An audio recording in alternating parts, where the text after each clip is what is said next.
next part. Perfect.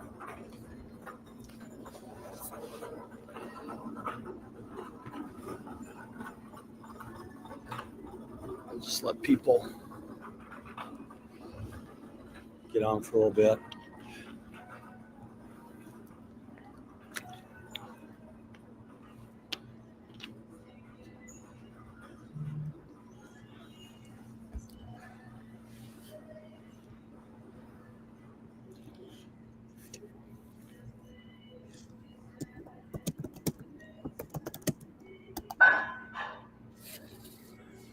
Speaking of that, Pat McAfee show's on. A couple more people at his NFL draft.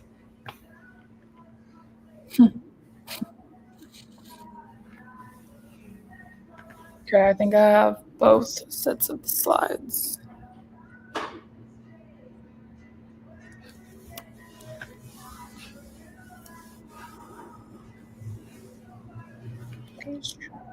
Coaching staff.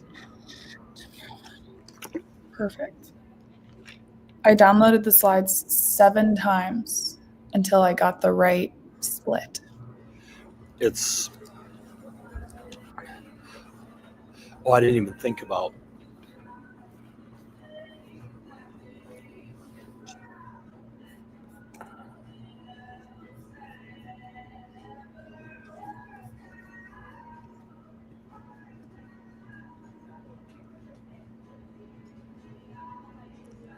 All right.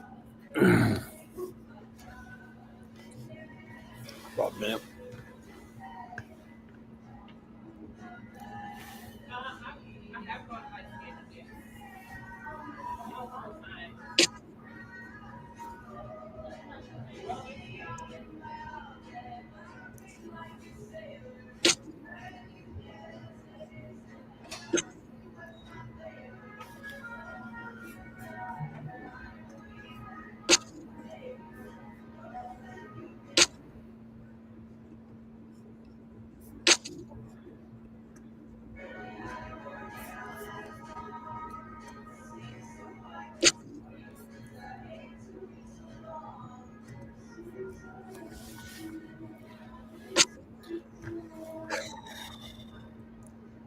Was that you uploading? I'm moving things around because I downloaded that so many times. I wanted to delete it off of my computer all 8 times. Just save one that's actually real. Bothering you? Yes. All right, we'll go at 30 seconds. Okay. I'm gonna grab my water.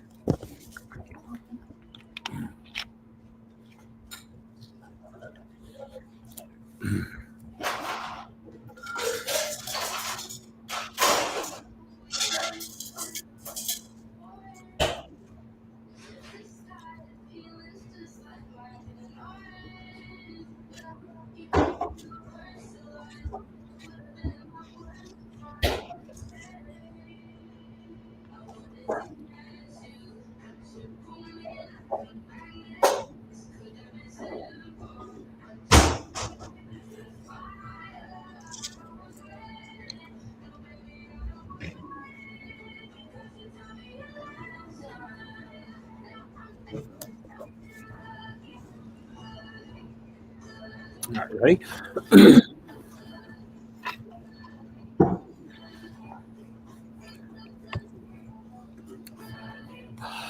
All right, hey everybody, welcome. It's Darren and Mac back on kind of a test run of our Matchday live show, and we are remote. I am in Louisville, Kentucky, and Mac is in Omaha on the title run with her Supernovas. So, Mac, good for me to see you. I haven't seen you in a couple weeks, but how are you?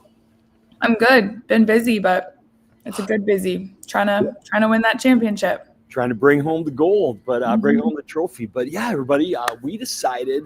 I've been on the college volleyball. Took a little bit of a break from the club tour. We've still been watching a lot of highlights and a ton of film and highlights on club players as we get closer to June, but took a little break from the club scene and hit the college scene to promote our fan sites that are growing, and we're about ready to add a couple more pages. But spent a week in Indianapolis and now the last week in Kentucky, and took in a lot of Kentucky and Louisville. And we're ending it tonight with Battle of the Bluegrass and a test run version of Matchday Live, and our live show that we have been doing some booking for the fall. We actually have some dates on the calendar that we're pumped about, but also we have had a lot of inquiries from athletes, from parents, talked with coaches. And it's that time of year again. Some of the same old questions are coming up as we do interviews with prospects. And so we decided to combine it with one of our VB Adrenaline podcasts as well. So it's going to be the end of the show will be our actual Kentucky Louisville Matchday Live preview, but we're going to start with an episode of the VB Adrenaline podcast where we dive into a little bit of a controversial recruiting topic, but it is something that we've talked about every year now, and it comes up every year, and so we talk about it every year, I guess. So we will come back to Louisville versus Kentucky, but first it's going to be about an hour, 45 minutes of VB Adrenaline podcast. And we'll come back to this as well, but we do have 3 actual dates of Matchday Live. We're going to be 4 days in Lincoln, Nebraska. Why wouldn't we, for the whole First Serve showcase? And we have an actual on-site location set up in the brick Rail yard. Sorry, my days in Lincoln, that sort of thing, are not as common as most folks. Haven't got to a lot of football games there. So, Mac, you've probably been to a couple, but I have. Yep. So the rail yard is taking care of us. We're finalizing. We're going to do a daily show every single day from the First Serve Showcase. We won't be doing it in the arena. We'll be out amongst the fans. It's going to be awesome. And so we're going to be set up there every single day of the First Serve kickoff time in Lincoln, not the other part in South Dakota. Then we will be packing our bags and heading to Nashville. And we'll be, I think, in Bridgestone Arena for the practice day and then the actual match day when Vandy, that triple header, but when Vandy kind of rolls out their new toy of a program, and then Kentucky, Nebraska, and then, of course, Illinois will be playing, and then Vandy is playing, and then who am I forgetting? Purdue will be playing, and as well, but the triple header there. And then we also will be right back here for the real thing, the official bloody Battle of the Bluegrass, where tensions are really going to be high. And we will be at the official parents establishment of Louisville Volleyball, O'Shea's. And this will be live. And if it's anything like it was for the Final Four last year, it'll be crazy. And they're setting us up right in the middle of the parents section there at O'Shea's. And that'll be just like our dreams have been, to be right in the middle of the action. So we'll be at O'Shea's for the real Kentucky versus Louisville match in early September. So our dreams are coming true. We're going to have a little daily show for some college matches come the fall. So we're pumped for that. And let's go college volleyball season. So here we go. Yeah. Mac, are we booking you, or are you coming along? We'll see. It's in my calendars, tentatively in my calendars. I'm trying to make it work. Speaking of NIL, Mac is holding out NIL for me, and driving a tough bargain. So we hope to have Mac with us for those trips.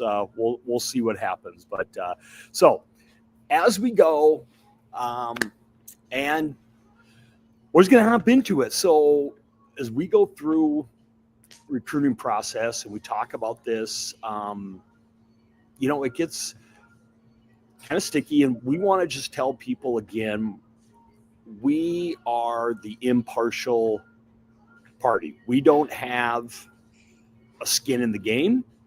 What we do, it's the kids. We educate on what the colleges are thinking and what their end goal is. And I guess we're kind of learning the club side. I didn't understand that when I got into this. I still probably don't. I thought it was one thing. Maybe I'm wrong, but we're impartial. We don't push for the clubs. We don't make any money off the clubs. I don't make any money, period. And I think that's why. I mean, our heart's in, I think, the right place, because we've talked about that. We are the only people in youth sports that don't make money. And so we literally are trying to inform the athletes and their families on the best processes. And so we ask questions. And a few weeks ago, we put something out on our Instagram, and we literally said, the 16 season, what is it for? And it was a legitimate question, because I was naive enough when I started this whole thing a few years ago.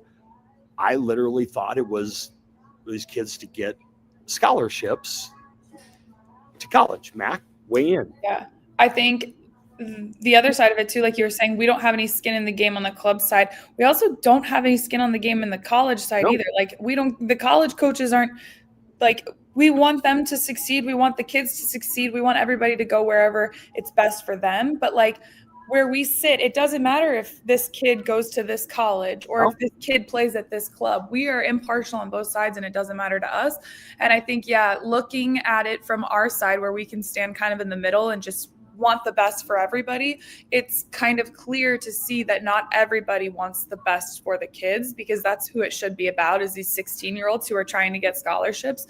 And like you said, it's become more evident that some people try to make it more about themselves rather than the kids. And it's not the way it should be, but it's the way it's kind of falling out to be. Right. Or when we ask questions and then we get really negative feedback or insufficient maybe answers, or we get pushback, or we get nasty grams, and that all it really does is make us ask more questions. Right.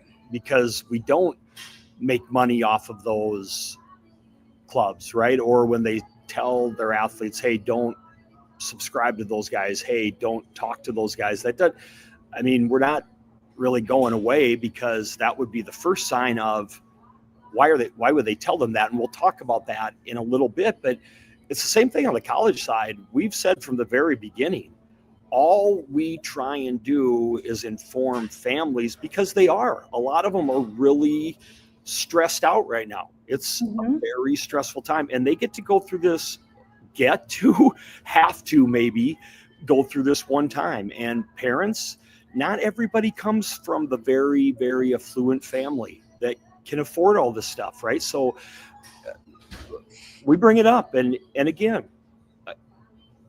you said it, like, cut us off, kick us out, we'll go back to golfing. And right, like, you're not doing anything, because that's why we can, I think, talk the way I guess I do, is it's not profitable.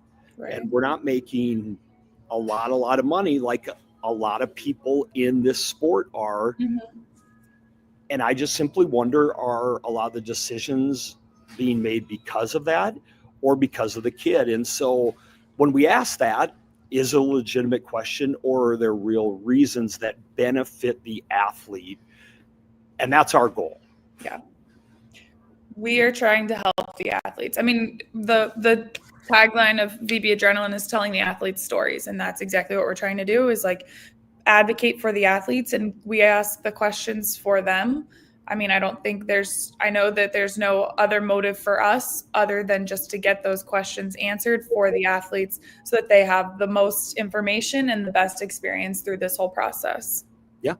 And if you want to send us those DMs like we've gotten, come on, because we've asked a couple of you to come on and then we don't get responses, right? Like, come on, right, everybody, and then we'll talk about it because we'd like to know. And there's people, when they can correct us, we would love to do that, right? Like, there are many people that we really respect that have said, hey, you're wrong about this. But they also say, hey, you do a really nice job about this, right? That's constructive criticism. And everybody learns from that, right? Mm-hmm. And so when we talk about, is it their process, and are we thinking about them like crazy things?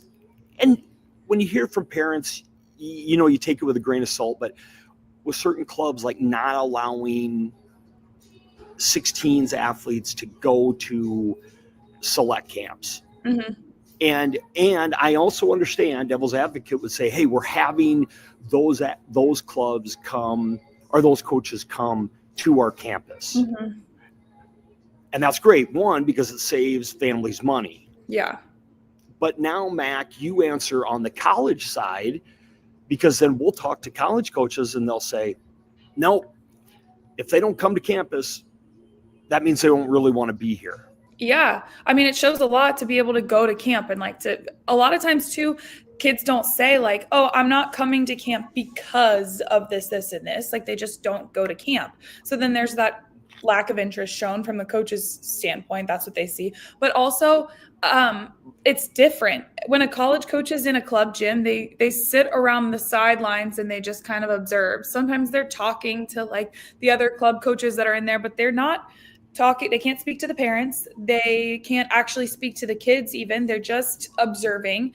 And that's kind of half of it too. They just get to see as an outsider standpoint. But like going to camp, if like I'm a college coach, I want to be able to coach a kid, see how they respond to what I'm teaching, have them see our campus. I think a lot of those select camps that are leading up to that June 15th date all have a like campus tour element to them, or like a locker room tour. So they get to show their prospects the bigger picture of what their campus actually looks like. So there's a lot of pros to going to camp, way more than not going. But I also do understand like it does save the families money, but like where do we draw the line of like that just benefiting the club coaches, them being able to say, no, our 16s can't go. You have to stay here to train. But that's good for the club coach because they get to bring in college coaches, and that looks good on the club to have Texas's coach in the gym, to have Nebraska in the gym. It looks good for the club coach to have them in the gym. But is it really hurting that 16-year-old who needs to be on campus to be able to get that scholarship offer on June 15th? Right. And how can we tell them, right? How can we hear from college athletes? Like, how do you, we ask all the time, how do you really know? How do you really get to know a program? And every college athlete will say, talk to athletes, right? Yeah. Go to camp, get on campus, talk to the athletes, current, past. Well, it's hard to do that if you don't get a chance to, right? Mm-hmm. And how can they get a chance to if you're bringing them there? You don't have a day off, you're not allowed to go. And this isn't every club, right? We understand there is no one size fits all. But we're hearing from some major clubs that have more of the top athletes, right? That's a majority. And what you're doing is you're putting stress on families, mm-hmm. and you're putting stress on kids. Yeah. And so if it's about the kid, then, right, why are we doing that, right? And again, are we adding stress to the kid if it's about the kid? Right. And the colleges, the same thing, right? Like, how can you say, we're going to look at the June calendar in a little bit, and I don't know how many clubs go to both AAU and USA, but now with a good amount do now. I think it's more than, I would say, most of the top teams go to both now. Yeah. But I just think if someone would come to you, and maybe, this is all, like, we talk about doing it in moderation, right? So like even we're going to talk about sharing, not offers, but talking about camps, right? That's been a big topic. We brought it up because athletes bring it up, and doing things in moderation, I think is the key, right? To just say, no, you can't, or share 1,000 of them, right? Right. Either way is probably not great. Right. It's moderation.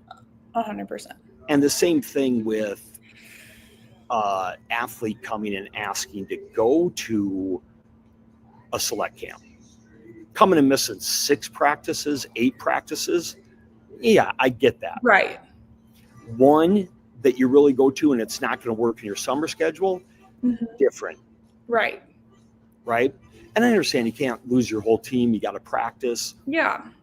But I think that's where you look at priorities. And like, I think both things are a priority. You play club volleyball to get a scholarship, right? Like winning a national championship does help your exposure and all of that kind of stuff. It is beneficial. Your team plays better competition, all of that. Yeah, I agree. That's good. But it is also like highly, highly, highly on the pros column for the club director for them to have a national championship team. That benefits them way more than it benefits the athletes. That's for sure.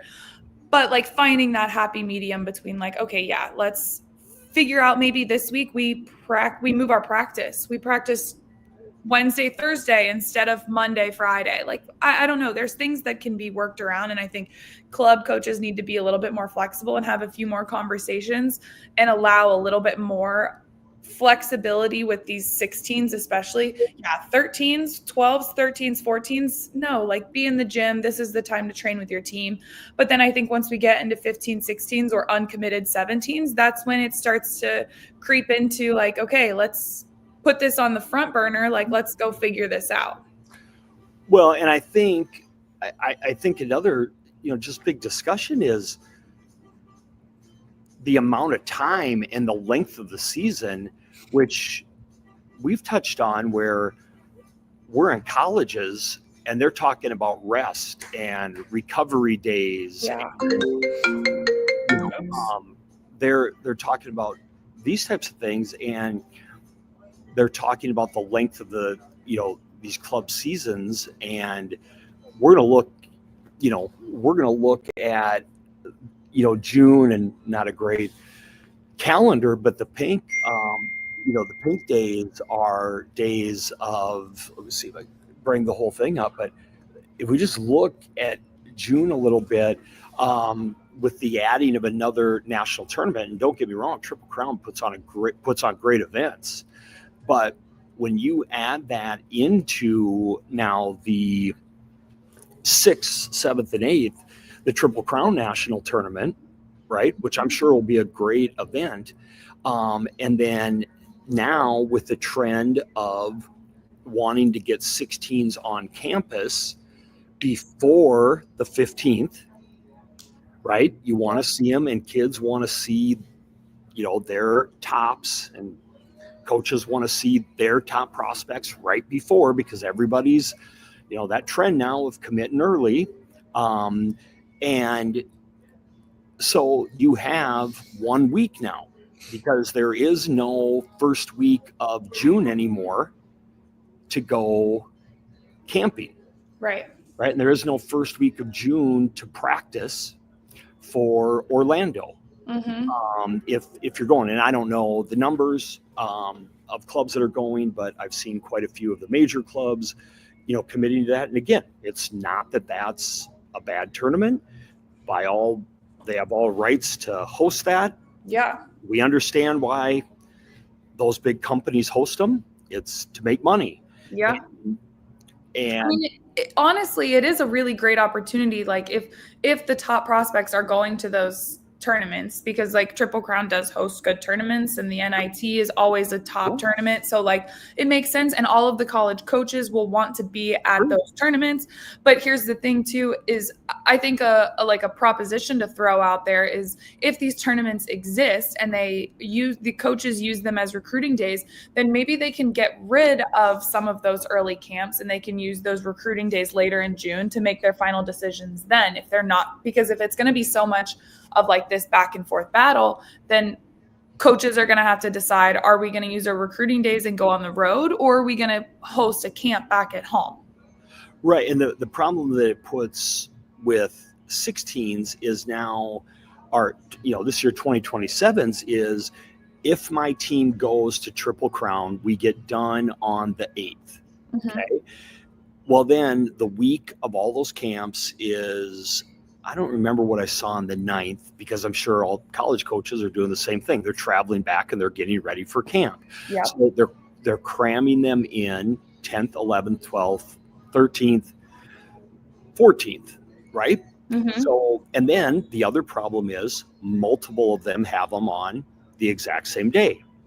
Well, I mean, all of them, because that's only 4 or 5 days, and there's a lot of colleges out there that want to have them, right? Yeah. And so now you're making the athletes again make a choice, and they're supposed to not know right now. That's the point of this. Is this is supposed to be their evaluation time. They're supposed to be starting.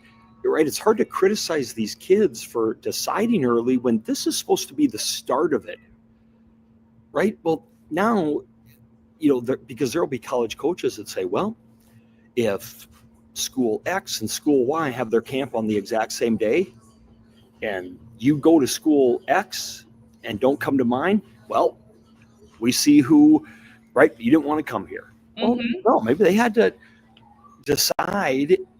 Right. And who are they looking to for advice? Coaches probably. And, and again, I don't know if they have a bias or, a pipeline to them, but it's just tough.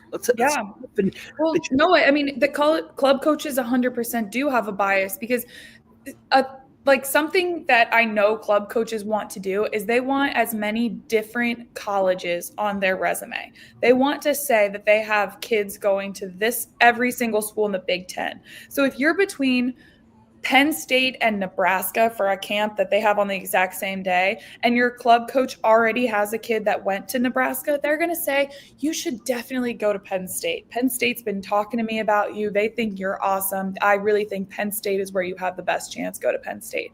So your club coach, although they should have your best interest in mind, might not always. Yeah, and we'll get into that in a second. And it's easy to argue that and probably hard to prove it, but that is also called human nature, right? Where and that's funny, Mac, when I was at this other championship match, I apologize, I was at this other championship match on Sunday. I talked to somebody, another coach, and they told me that exact same thing. Club directors, if we, the kid tells us no, or we lose interest in the kid early, we stop coming to their gym, well, then they can't post that, hey, school X, school Y, school Z, school 1, school 2, school 3 was in our gym this week, right? Yep. If they drag us along, they could keep saying that eight Big Ten schools were in their gym this week. Yep. Right. And they're competing as well for athletes. And right. But again, is it the athlete's best interest, which is all we really care about? And the parent should care about. And so but when you look at the schedule, so if you go to Triple Crown now, you have that week, but then if you go to Orlando, okay, there's practice. So, are you going, I just heard some of the athlete schedules, right, where Triple Crown, where that was kind of the rest time before, if there was any, right? And thank goodness for a couple kids who actually used the word vacation good for them, at trying to get one in there and take a little bit of a break, but it just cuts away at days, that you had off. And now clubs are loading up because they're getting ready to go to Orlando. Yeah. Right. And I don't know how much you have to practice, but a lot of team clubs kind of ramp up their practices. Yeah. We always did double days, like leading up to nationals. It was like 2 weeks of double days. Yeah. And okay. And so then if you do that, and then you're a club that goes to, so Orlando 16s is the 20th. Mm-hmm. Okay. And so I don't know if that means like the 19th would be a travel day, 18th would be a travel day, 19th is practice or check-in day, and then the 20th it starts. Mm-hmm. And so then you're back on 23rd, you travel home. Mm-hmm. And I think the 29th, I believe, is when, no, it's done on the 3rd. So the 30th would be check-in day, I believe. 29th is third check-in day for Dallas, for USAs. Mm-hmm. And so that leaves you with like maybe 5 days in between AAUs and USAVs. Right. And so in between that time, guess what else you're supposed to be doing? Picking a college.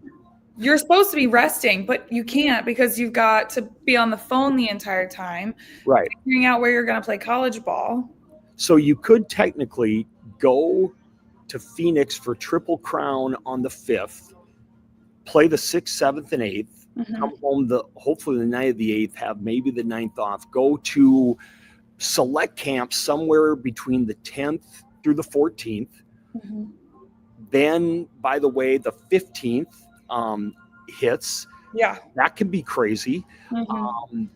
If you're doing it right, you take a while. Okay. You take a couple days, and then you head to Orlando, possibly on like the 18th, 19th through practice day, the 20th, 20th, 21, 22, and you travel home on the 23rd, and then you take a few days to kind of work through it, and then you could be leaving practice, I guess, and then you could be leaving on the 29th for USAs.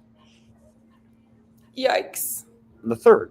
Yeah, and then you're done on July 3rd. And that's June. And that's just a crazy month, It just seems like a lot to sit down and make a really big decision.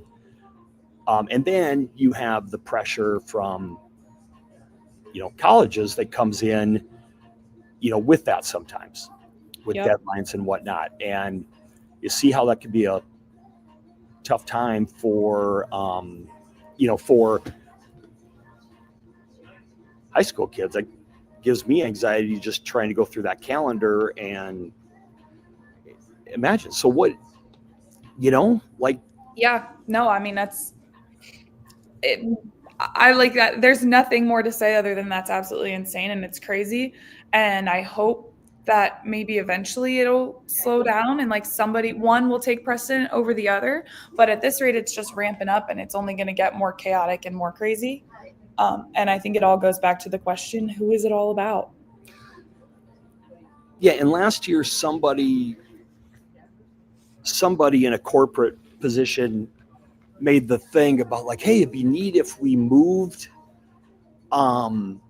nationals up a week.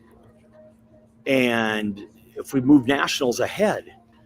And I was like, oh, why? They're like, yeah, if we moved nationals ahead and everything got done, like last week of June, ish, that'd be great, because then there might be a little bit of a time for like an actual break at the end of, before the start of like high school season and whatever. Mm-hmm.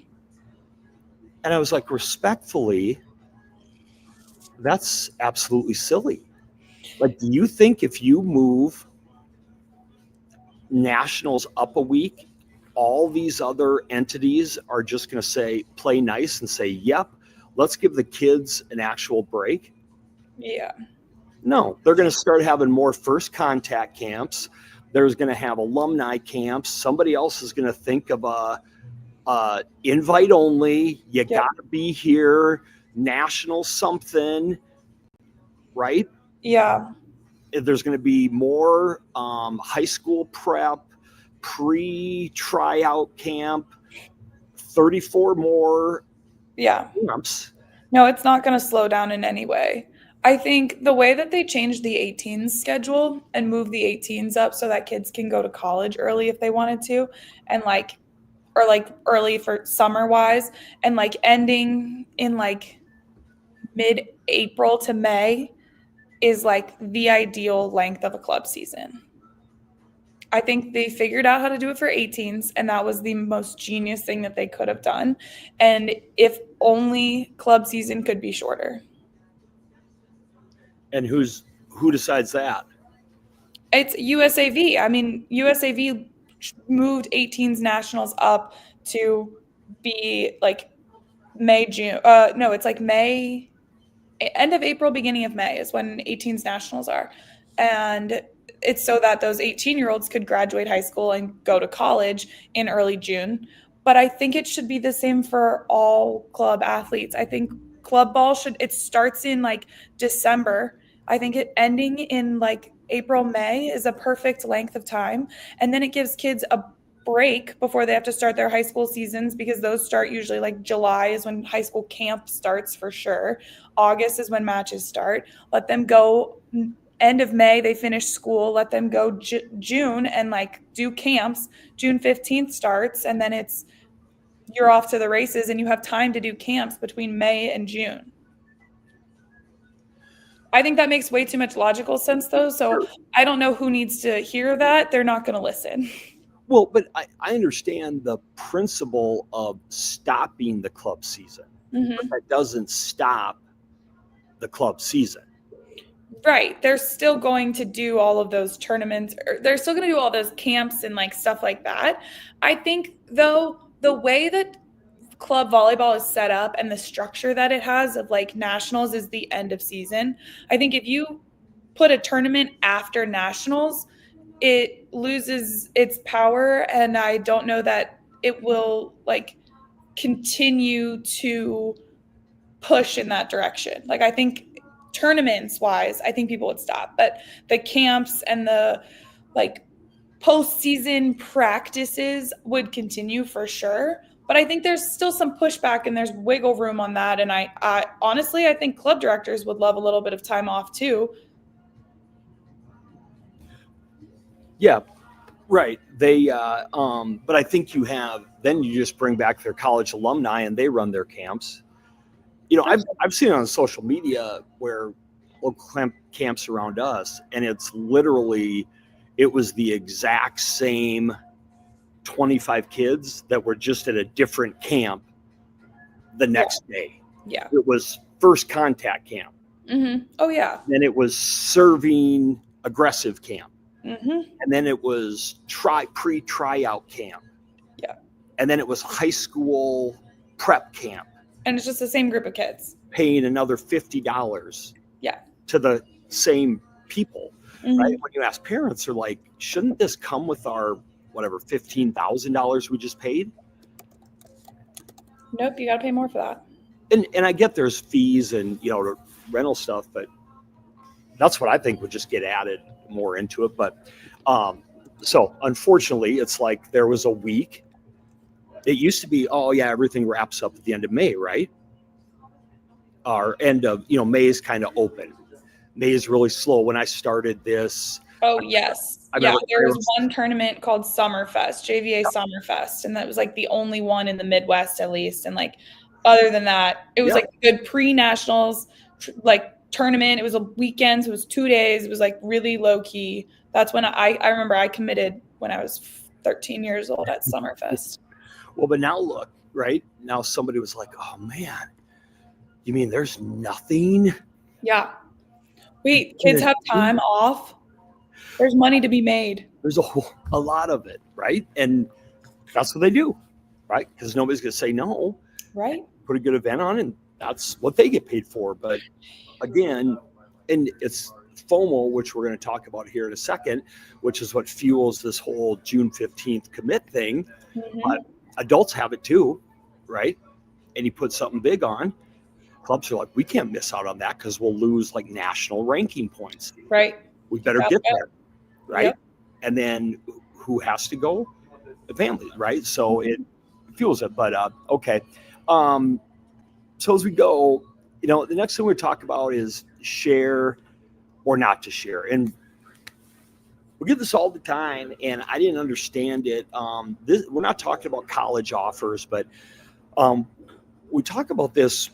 We run into a lot of athletes, and we talk with a lot of athletes. And when I started this a few years ago, it was literally because I talk about my start in all of this, and it was because I followed Bergen Riley's old club in South Dakota, and she was one of the top setters. If not the top setter, was her and Emma, right? Her and Emma Holter were the same grade.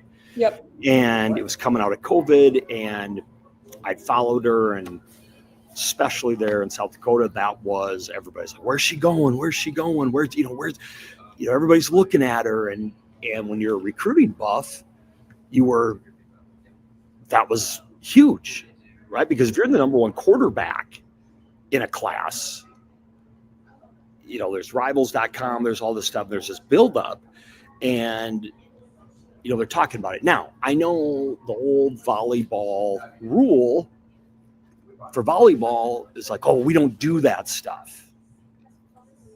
Well, maybe you didn't, but maybe, right, things change. And it's not volleyball from 15 years ago. Okay, it just isn't. And what people in the game tell me, and marketing people, is like, what we're doing in 10 years, there's going to be like 7 of us that are a lot better than us. Right? You'll be on like the mothership running the West Coast Sports Center probably, but you know what I mean? There's going to be multiple companies that do this a lot better, and it's not going away as things grow and there's more money to be made and networks. There's going to be more talk, and that's how coaches' contracts get extended. That's how bigger tournaments, they come with sponsorships, they come with interviews, they come, right? There's more interest. Yeah. And to get more stars, they talk about them. So to say, well, we don't do that is really yesterday thinking, and we've just tried to do it in a fairly reasonable way and educate, right? While we've done it, and we've actually said, hey, don't, again, in the middle, moderation. Yeah. Right? Don't do 8,000 of these, but what we don't understand is why you would tell somebody not to, or absolutely don't do something. And we're talking right now specifically about camps, or just talking about what schools you like. Yeah. I think it's a big red flag right now. Yep. That and honestly, it honestly didn't really exist when I was playing. Right. Let me interrupt, and then we'll go back to that specifically, because I thought about that as I was making this up. I was like, you know what? Anytime really in athletics, think about the things. I'm like, this statement, whenever you make a general statement and somebody in authority says, hey, don't ever do this. And here were some of the statements that I thought about, all right, that I've heard or come along. Okay, don't go to this camp. Don't do training with, like, we don't train at that club. Yep. Okay, we don't go to tournaments put on by that club. Hey, don't sign up for that site. Okay, yeah, you don't need to use that service. We provide that. Okay, yeah, don't share your wish list. Don't put that on social media. Don't talk about your schools with the media or the public. Hey, we don't discuss NIL money. Don't talk about the conversation that we just had. Okay, does that ever happen? Okay, don't tell anyone, but a coach from so-and-so just reached out, and wonder if that ever happens. Huh? Yeah. So go ahead. Those are just some general statements that whenever somebody, whether club or college or whoever, high school, whenever somebody just comes in a position of authority and says, hey, don't ever, should be a red flag. No, go ahead. Yeah, I was just like thinking when you said, don't tell so-and-so. I just remember a college coach I had one time telling me, whatever you do, don't tell your family about this conversation we just had. And like, you say that a coach said that to you, people immediately are like, that is manipulation. That is a power dynamic that should not be. There's so many red flags with that. But then when it's maybe a club coach or somebody else, a recruiting coordinator, and they're saying, hey, don't talk about this. Like, whatever you do, don't talk about it. There are too many prospects right now just believing blindly that they just shouldn't then. Because my recruiting coordinator said so, I'm not going to speak about this topic. They said, don't tell anybody, so I'm going to keep it a secret. Yeah, I can share with my family, but like, don't tell anybody else. It's a secret. And like, no one's asking why. The first question I would have if somebody told me, don't speak about the schools that you are thinking about going to, I would immediately say, why? I put myself in their shoes and like, I am about to start negotiating another pro contract in the next couple of weeks. And if I were to keep every single contract that I had a secret, there would be no benefit to me. I want to use the other contracts that are being thrown out to me as leverage to be able to get a better opportunity. I think college volleyball is turning very similar to pro. And why would you not want to use the information that you have to create better opportunities for yourself? So being told to be quiet and don't share anything and keep it a secret is quite honestly a really bad idea. And not all clubs are doing this, but there are too many that are suggesting to do that. And it looks very manipulative, and like club coaches are kind of trying to hold the power over the kids' heads. Why would you? Yeah. And we, when we bring it up, we're the villains. Like, right. How are we the villains? To asking that, because here's the problem, is when bad stuff happens, even in college, you talk to college athletes. We talk to them all the time. And we're like, hey, I love your story. You battled through some tough stuff and you've overcame it. Love to talk with you about it. Love to have you come on the podcast. They get this look of terror. And they're like, no, just want to move past it. Yeah. Because they're worried still about repercussions. And it's like, yeah, but you don't talk about it. And I know somebody from 4 years ago who wouldn't talk about it. And guess what? The exact same thing's happening. Yep. Because they are just like, I don't want to be blamed. I don't want to go through it again. Right? Well, guess what? Because you wouldn't say anything and you felt bad and you didn't feel comfortable speaking up and somebody held that over you. Now somebody else can go through the exact same thing because we're all scared to speak up. Right? And not that we're like heroes or anything, but I'm literally like, when did I pick up the flag for volleyball? But I'm going to speak up about stuff. And it's not bad. Like, again, come at me. Like, these are not the things we're bringing up or not in the wrong about. And so just not the craziest thing in the world. Like, I don't know why it seems so crazy to some people and why we're getting so much backlash on these concepts, but it actually, what's happening seems crazier than us talking about it. Yeah. Well, and so we won't even get into the stuff with like mistreatment and like we talk about old school coaching and, it made you tougher. Well, I use this story. I probably will have CTE sometime. I mean, I can't even remember my own phone number. I can't remember a name, right, Matt? Right? Anybody who's been around me knows I can't remember, a name. But would I have rather have played with the new helmets they have?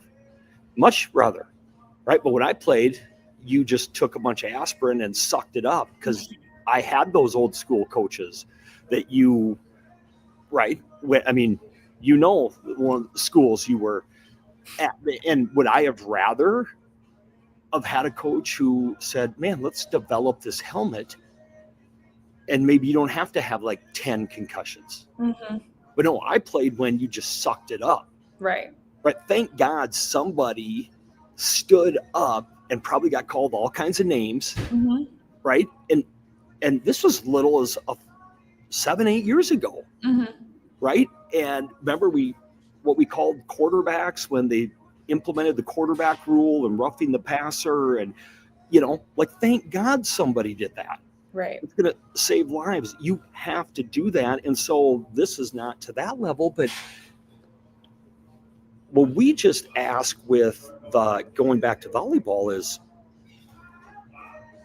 why with the sharing camps, mm-hmm. if a kid's shy and if they would rather not talk about it, cool.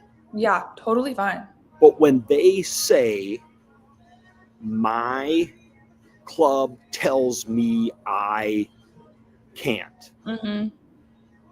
then we're just like, why? And you've been through every level, and you question it. Yeah. And I like talking to a couple of prospects that have told me exactly that. And my first question to them was like, hey, can I ask why? And their answer was what like kind of scared me the most. Their answer was like, oh, I don't know. I do think it's a little bit odd, but my club coach just said, whatever you do, don't let it get out. And I'm like, okay. So honestly, my biggest note out of all of this is parents and prospects, ask why a little bit more, because too many people have more control over this process than you do. So ask why a little bit more. Yeah. And here's what we have found out, because we do ask now, think about it, because we've both been on the college coaching standpoint, right? So let's just use two rivals. They're going to play tonight, Kentucky and Louisville, and it's going to be so much more fun to dive in and talk about that in a few minutes. But Kentucky and Louisville, and they do go after a lot of the same talent. They're at the same spot on our pyramid, right? On the PPV pyramid. And so they're going after a lot of the same talent, and they're in state. Okay. Craig Skinner knows who Dan Meskey, or before DBK, was looking at. There's no secret. Volleyball is such a small community. They know. And if they don't, they can find out in a real hurry. It's not hard. Coaches all talk to each other. Mm-hmm. They do, right? And kids talk to each other. USA Volleyball and other camps, they like each other. They're excited, right? So number one, here's what we say is, why wouldn't you? And number two, all these coaches are competitive. So number one, I guess one excuse would be, if we're looking at it from those clubs' perspective, if we're thinking, why would they tell them that? One is, okay, we don't want to scare off another school. Okay, so that might be, that could be an excuse. Okay, so what would you say to that, Matt? I'm Kentucky and I see Louisville. You interview Jenny Johnson, just made that name up, Jenny Johnson, and you're like, hey, where are you looking? And we pop up her camps, and she's like, hey, I'm going to Louisville and blah, blah, blah, blah. And I'm Craig Skinner sitting at home, and I see that. What does that do? I look at that and I see Jenny Johnson that lives in the state of Kentucky, and I go, why am I not recruiting her too? Why I want to be on her list. That makes me want to recruit her even more. Boom. That makes me want to go fight after her, because I don't want U of L to get the girl, the in-state kid. I don't want U of L to get any kid. If I'm Craig Skinner, I want every single player on my team, I'm going to pick up the phone and call that kid. Yeah, or her recruiting coordinator, like, whatever state. what's going on? Why doesn't she like us? What do we need to do? Yeah, right. If why was our name not on the top of that list? Yeah. Now, what we talk about in straight talk recruiting is accepting the word no. Now, Craig Skinner might just not want her. Right. And that doesn't mean he's turning her down. That just might mean he doesn't want her. There's a difference. Right. But it doesn't mean he's going to say, oh, Dan Meskey's better. Louisville's better than us. We don't have a chance. You're right. Let's not recruit her. Never happens. Right. If they don't want her, they'll move on, but they didn't want her. Yeah. If they want her, they are going to dig in and say, what do we need to do? Mm-hmm. Right. Yeah.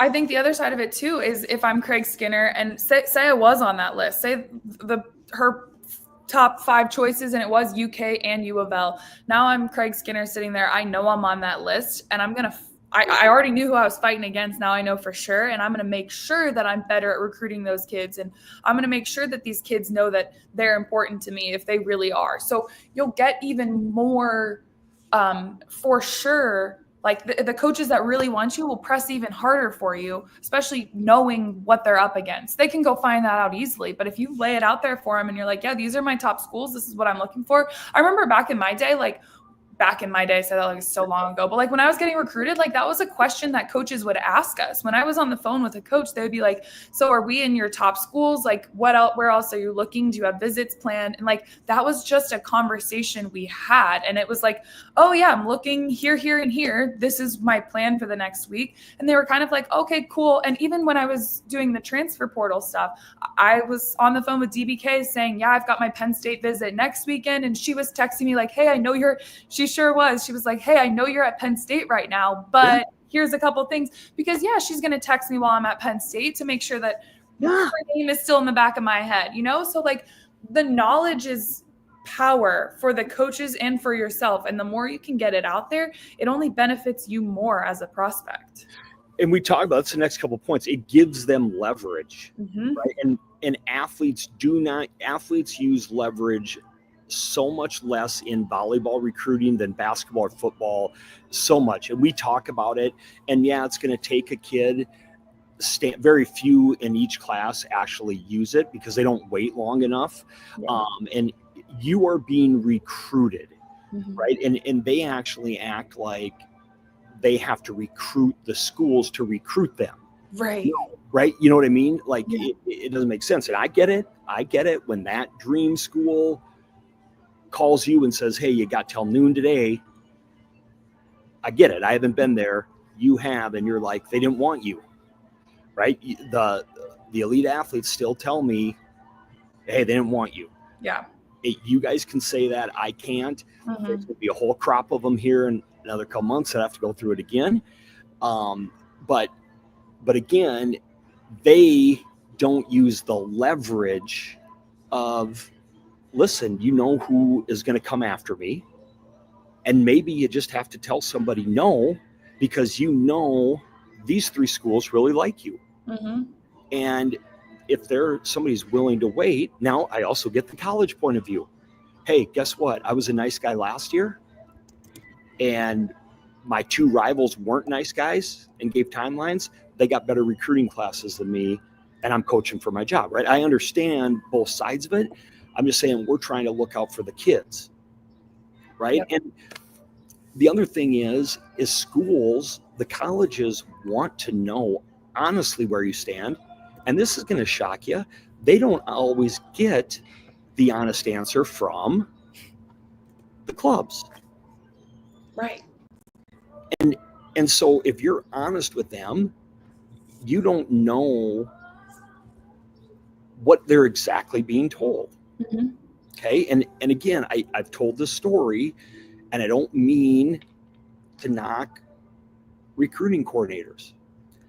But when I go around and talk to parents, I say, well, how do you know you're prepared to make a decision early? Okay. Like you go to USA Volleyball and TDP and you talk to a lot of parents whose kids are going to go early, whatever. And I'm like, well, how do you know you're ready to make a decision early? Well, because we got a great recruiting coordinator. Well, where's your daughter play? Well, whatever, Houston Skyline. Go talk to another parent. We got a great recruiting coordinator. Well, where's your daughter play? Well, Legacy. Go somewhere else. Where they play? Long Beach. You get my point. Yeah. I walk around the gym. Well, that's like me going around to a tournament and saying, well, who's the best kid here? And asking every parent. Mm-hmm. Well, they're all going to tell me their kid is like one of the top kids in the country, right? Yeah. Well, if every one of you has the top recruiting coordinator in the country, you don't all have the best recruiting coordinator in the country. Just like you don't all have the best setter for a daughter in the country, right? Yeah. And so some of you aren't getting as great of advice as you think you are. And I don't know which ones are and which ones aren't. Right. I just know not all of you are. Right. But you only know what you know. And a lot of these kids play at one club, which is great. Like I vouch for that. Play at one club, but you only know so much. I totally get that. And when you've been brought up in that club, the last thing you want to do is question that person. And it's really hard. So we're leaning on the integrity of the club, right? And are you doing what's right? But the kids now, most of them might be doing what they perfectly think is right. You know what I'm saying? But again, are you just relying on that, or are you doing more homework? And when parents just tell me, we got a great recruiting coordinator. Well, great in the middle of South Dakota and great in, San Diego might be different things. Yep. But to that kid, it's still their one opportunity. Yep. And that's why I didn't ever believe in recruiting services. I don't believe in recruiting services that charge an inordinate amount of money, but I didn't believe in them at all. And now I can maybe see a point of them, right? That don't gouge families, right? Yeah. Because huge clubs that have a ton of kids to take care of, it can be really hard. That's all I'm saying. But anyways, so when you share, it's I think all the advantages are. Now, if you're just really shy and would rather not talk about it, cool. Great. And we've never pressed on that. But to tell the story, one of our favorite kids in the 26th class, right? We posted, a kid wanted, I think it was Hoppy. Hoppy wanted to have her camps out there. We made a really cool edit, put it out there, kind of blew up for us. And then one of the funniest kids of the 26th class messaged us, was like, hey, when am I getting a shout out? We're like, tomorrow if you want. Yeah. Put it together, felt really good about it, blasted it out there. 20 minutes later, get a message. Oh, you got to take that down. My recruiting coordinator got mad. She's going to like a top 6 class in the country. Everything worked out. It was still, it didn't hurt anybody. It just, and we laugh about it, but it's that. So anyways, and then we'll wrap up. Benefits. I will tell you this one story. This is crazy because here's some actual benefits of sharing that we know about. One, you can control what is actually being said about you, right? You know what is being said. Most recruiting people are great people, high character, but you don't always know what they're exactly telling coaches. Yep. This happened. This is rare, but this did happen. Our first year of doing this, a school that didn't think they had a chance, and middle of the road Big Ten school, and they saw a kid's post of where they were camping, and literally were like, we thought they'd be going to a lot bigger camps, and couldn't believe where they're camping. And they're like, hey, they were in their range on the pyramid, and they actually were above the ranges of the camps they were going to. Reached out, ended up being their leader, ended up signing a kid they weren't going to jump in on.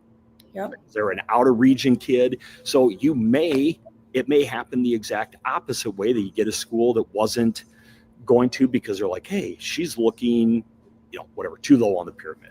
Okay. The other thing is you've earned it.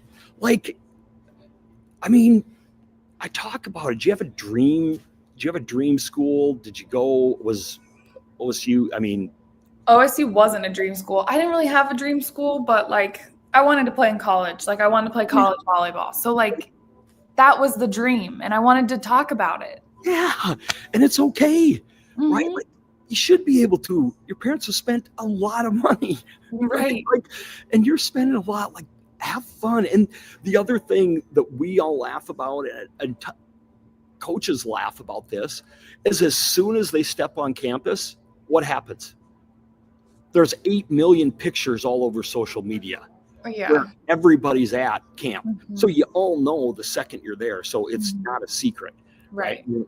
So it's never a secret.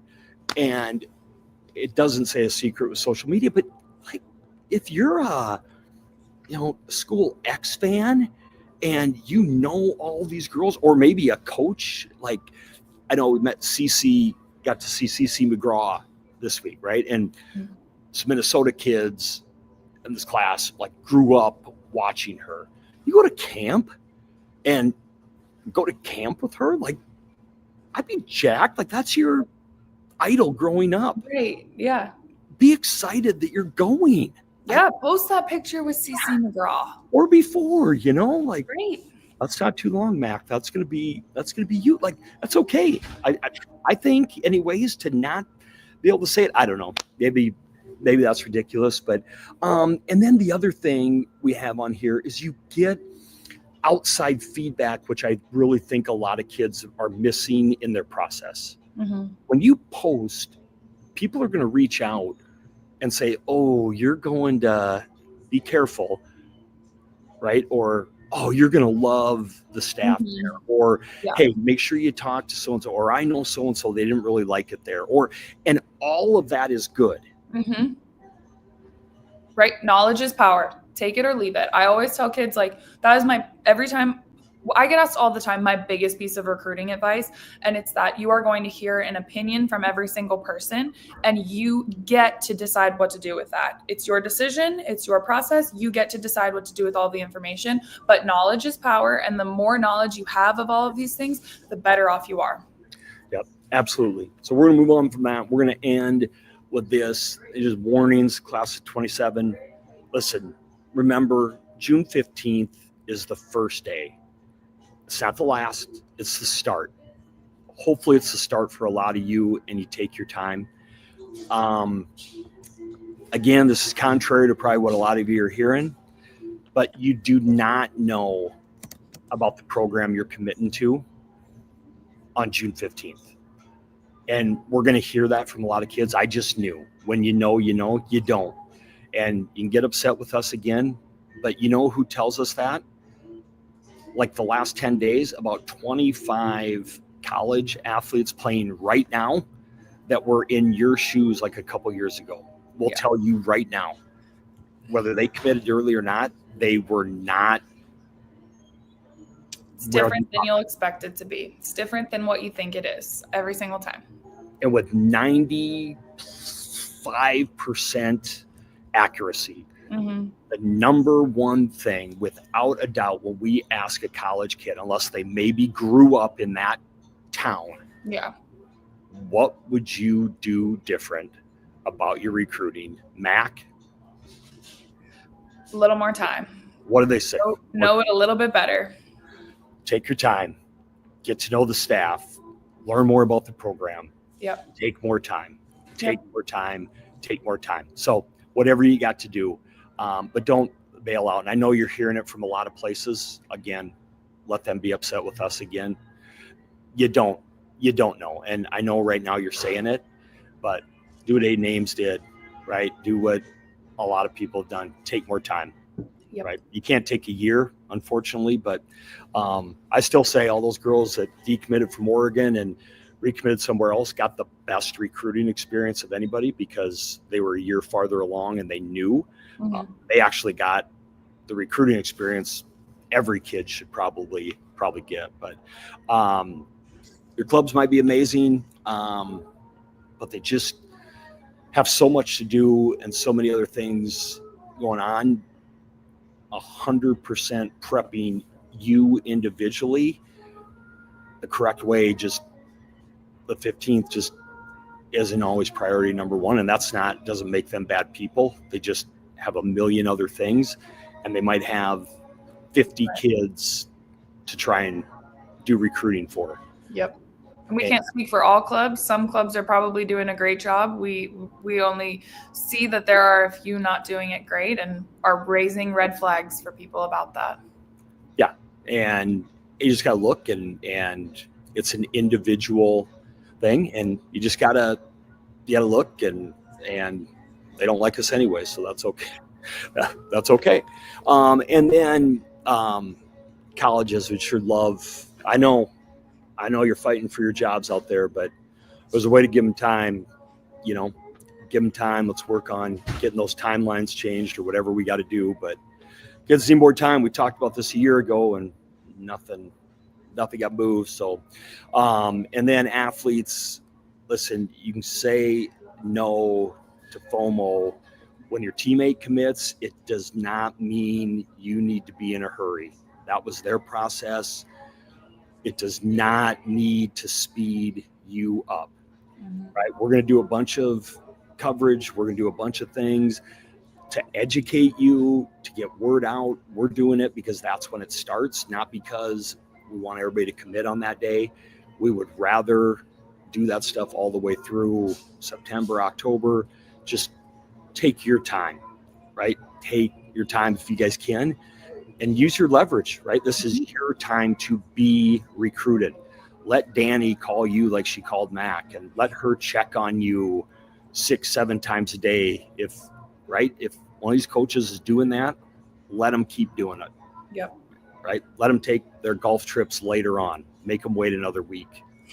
Right? And do that. So, hey, we'll move on to the college stuff right now. But Mac, last words on this? I think my takeaways from this podcast are to ask why a little bit longer and take your freaking time. Give yourself a break, take time, and ask why a little bit more. Yep. And you're not in the wrong for doing that, and we're not in the wrong for bringing it up. Discussion is good. It's healthy, and would love to know why, right? Knowing why is power, and that makes everybody better, and it makes athletes more empowered and helps them to advocate for themselves better in the future. So we're not talking about this stuff 5-6 years ago.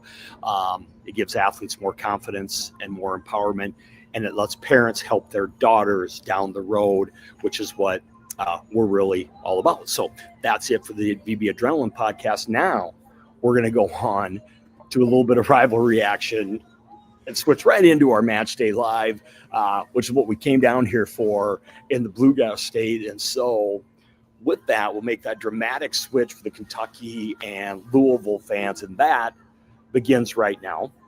Mac, with a couple of teams that should be right near the top 5 again. But a rivalry, regular season wise, it's been a little bit lopsided the last few seasons since Kentucky's big national championship. It's been all red.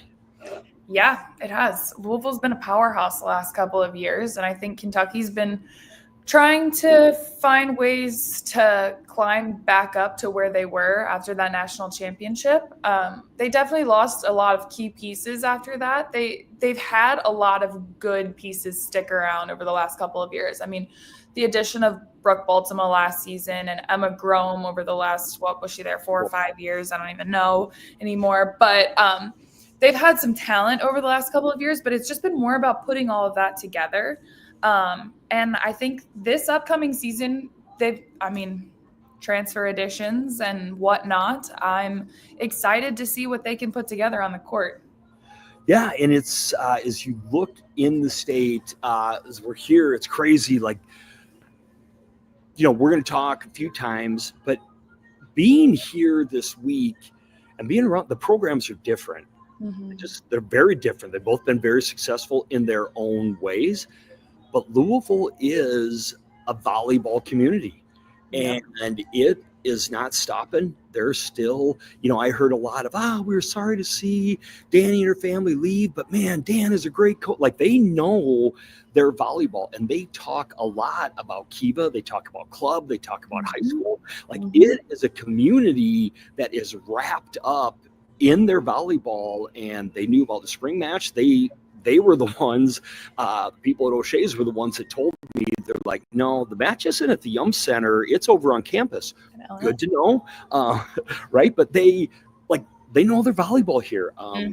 We've talked a little bit about Lexington, and that disappoints me, but they still win in their own way. But Louisville is a volleyball community big time. For sure. Yeah. I think, we talk about her all the time, but I think that goes a lot to DBK and what she kind of created there. I had talked to her when I was getting recruited by her just about what she created in Louisville. And that was a big emphasis for her. She was like, when she got there, she was like, we've got the people, we've got the fans, people want to come watch volleyball. We just need to show them that it's here and push it on them and make sure that they know that they can come, it's there. They can come and find it, and make it more accessible. And I think she did absolutely that. And it became very accessible. And I think the addition of, those hometown heroes, the Elena Scott, the Anna DeBeer, the last couple of seasons really helped bring in those little girls from Louisville who looked up to those girls when they were like, wow, I can be that one day. That cliche saying, if you can see it, you can be it. But I think Danny really did a good job of pushing that narrative and making it the real deal. And that's what their fan base is. It's little girls who want to be the next Anna DeBeer someday. And we promised, we said with the Nebraska fan site, we're not going to talk about the past. We're going to talk about the future, which is exciting. I was amazed being in the gym as I got to go to UK's practice. Much different look for them, and an exciting time for sure, as we've talked about on the Kentucky home site. And then crazy, it was just goofy being around Louisville and the little village. It was just, we'll talk about it, but it's exciting, and they have not missed a beat there. And we'll talk about the culture, because I have said on this a lot, and we catch heck on this from the haters a little bit, like, oh, you're Louisville, lover. And how do you not be like, the attitude when you walked in, and it was not like, hey, this guy's going to be around practice, act nice around it, because when they're going through tough practices, this, you block out who's all there, and especially by the end of spring, your true emotions come out. And those last couple practices, and they were going hard. It was crazy, the culture and the environment, which we will get into as we go through everything with that. But let's go into and first talk about those cards and go through some of the players we're going to see tonight. And maybe, I don't know, hold on. We start. We got it. Let me back it up. And first of all, I think, are we good? Yep. Or do I need to stay on the first set of slides? Right there? All right, you got it. So first of all, let's go impact players, returners that we may know for Kentucky. Coming off 23-8 season, Elite Eight again for Kentucky, and a team that was so incredibly young and dealing with a little bit of injury. Big loss, Emma Grome from that team. But talk about their impact players. Yeah, I think there was a lot of different people I could have thrown out here. They've got a lot of different, that's the fun thing about this conversation. It's spring ball. So the people that get thrown out on the court are potential options, and it's fun for fans because you get to see what the preview may look like. But honestly, any of these combinations of players we could see out on the court. Eva Hudson, obviously the transfer from Purdue, I think is going to be a big time impact player for Kentucky. She, I would assume, is going to be the same kind of stone cold player that she was at Purdue. That girl is somebody that I never wanted to mess with. She was always nice off the court when I would meet her, but on the court, she's got the straight faced, she's not messing around kind of. So I think that is definitely in play for her.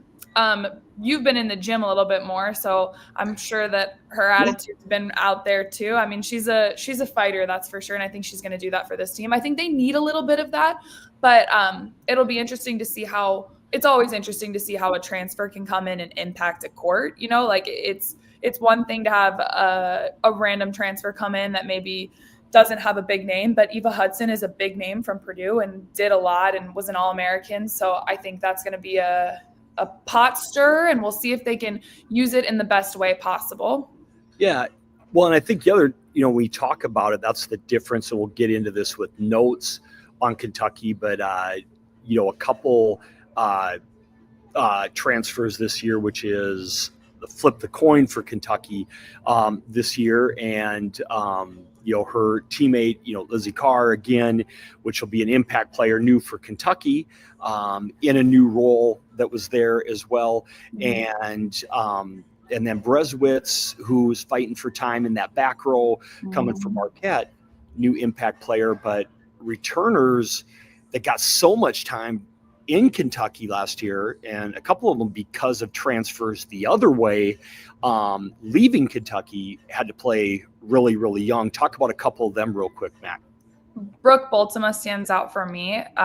She's a stud. She's from Ohio, so I actually watched her quite a bit growing up. She's from Cincinnati, and I'm from Columbus. So just our clubs crossed paths, and I coached against her quite a bit, and she's just as much of a stud back then as she is now. But she did have to play. She was a freshman, a true freshman last season. So she definitely had to step up and do a lot there. Brooklyn DeLay is another one.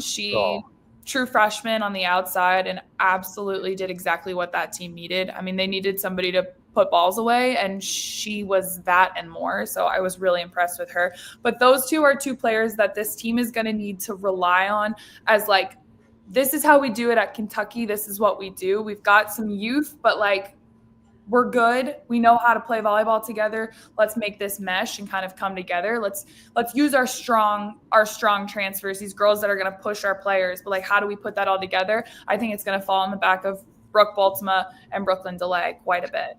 And one thing they were talking about even before, we talked about, Ben, assistant coach Ben heading to Texas, but even before, I think they were working on was that international, that pro style play that talk about was those, DeLay's ability to play the 6 rotations, Hudson possibly with, the 6 rotations, and that being a strength of them.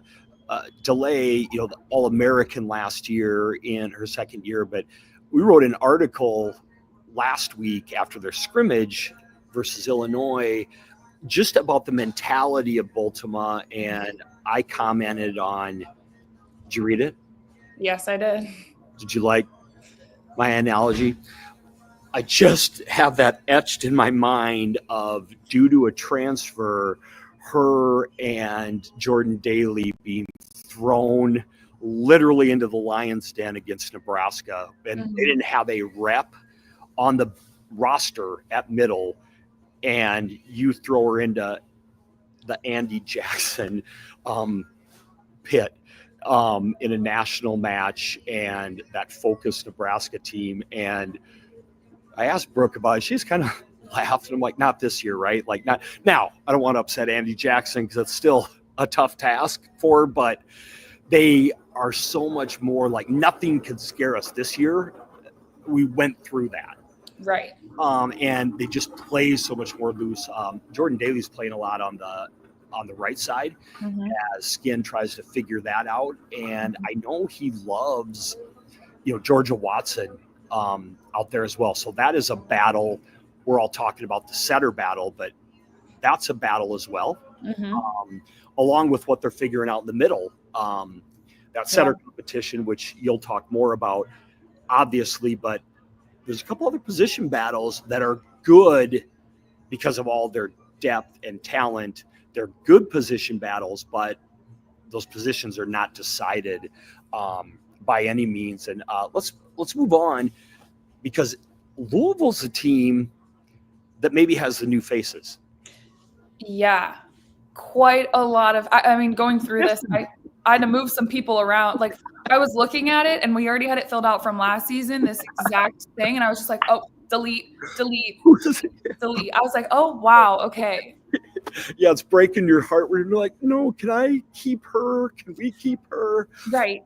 Yeah. There's a lot of moving pieces for this group. And I even had to like go back and check. I'm like, oh, please tell me Kara Cressy has one more year. Like I swear she has to have one. And thank goodness she does.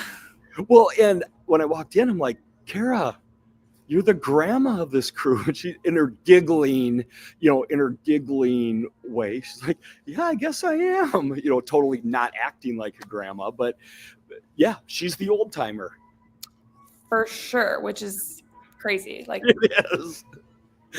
Well, and when you're in the gym with them, and we'll talk about this in a bit, that's how they act. Like she is the grandma, which tells you the grandma acts like she's like 19. So right. They're a bunch of kids, but talented. And let's start with Nay. I mean, where do you want to start? Like Nay. She's got it all. I mean, last year running the like 5'1", 6'2", 5'2", sort of, they were just kind of rotating around with her and Ellie Glock, and she really embraced that role. I mean, she was a true freshman, so there was a lot of like things to battle as a true freshman setter. That's always a tough spot to be in, but she embraced it fully and with so much grace and was such an impressive setter. Like she ran a really clean offense and took this team to the freaking all the way every single time. Like she was the leader of this group as a true freshman. Like she had a lot of older people to lean on, so many older people to lean on, as we've talked about. But I think that experience and having those girls getting to play with them and then stepping into this season, it's going to be a completely different, like she's going to be completely different this season in all of the best ways because she had so much experience last year. I think it would be a different story if this upcoming year was her true freshman season because there's so much change, but because she got to learn so much from last year's super seniors and seniors and all of that, she's going to be able to take off and really run with it this season. And they trust her. Well, we'll get into that, but she is the leader. Kara is back, might be dinged up a little bit tonight. They're going to see. She sat out resting a little bit, but how about you want to talk about somebody who maximized, talk about when you get your opportunity, making the most of it. What about Peyton Peterson? Yeah, man. I mean, that was like filling Anna DeBeer's shoes right away. Like we knew it was going to have to happen. And that was the, like she has no more eligibility left. So Peyton Peterson, go out there and do what you can. Yeah, but how about your first real major, like, when we interviewed her, she's like, oh, that girl, like, I knew she was tough as, like, she's tough as beep.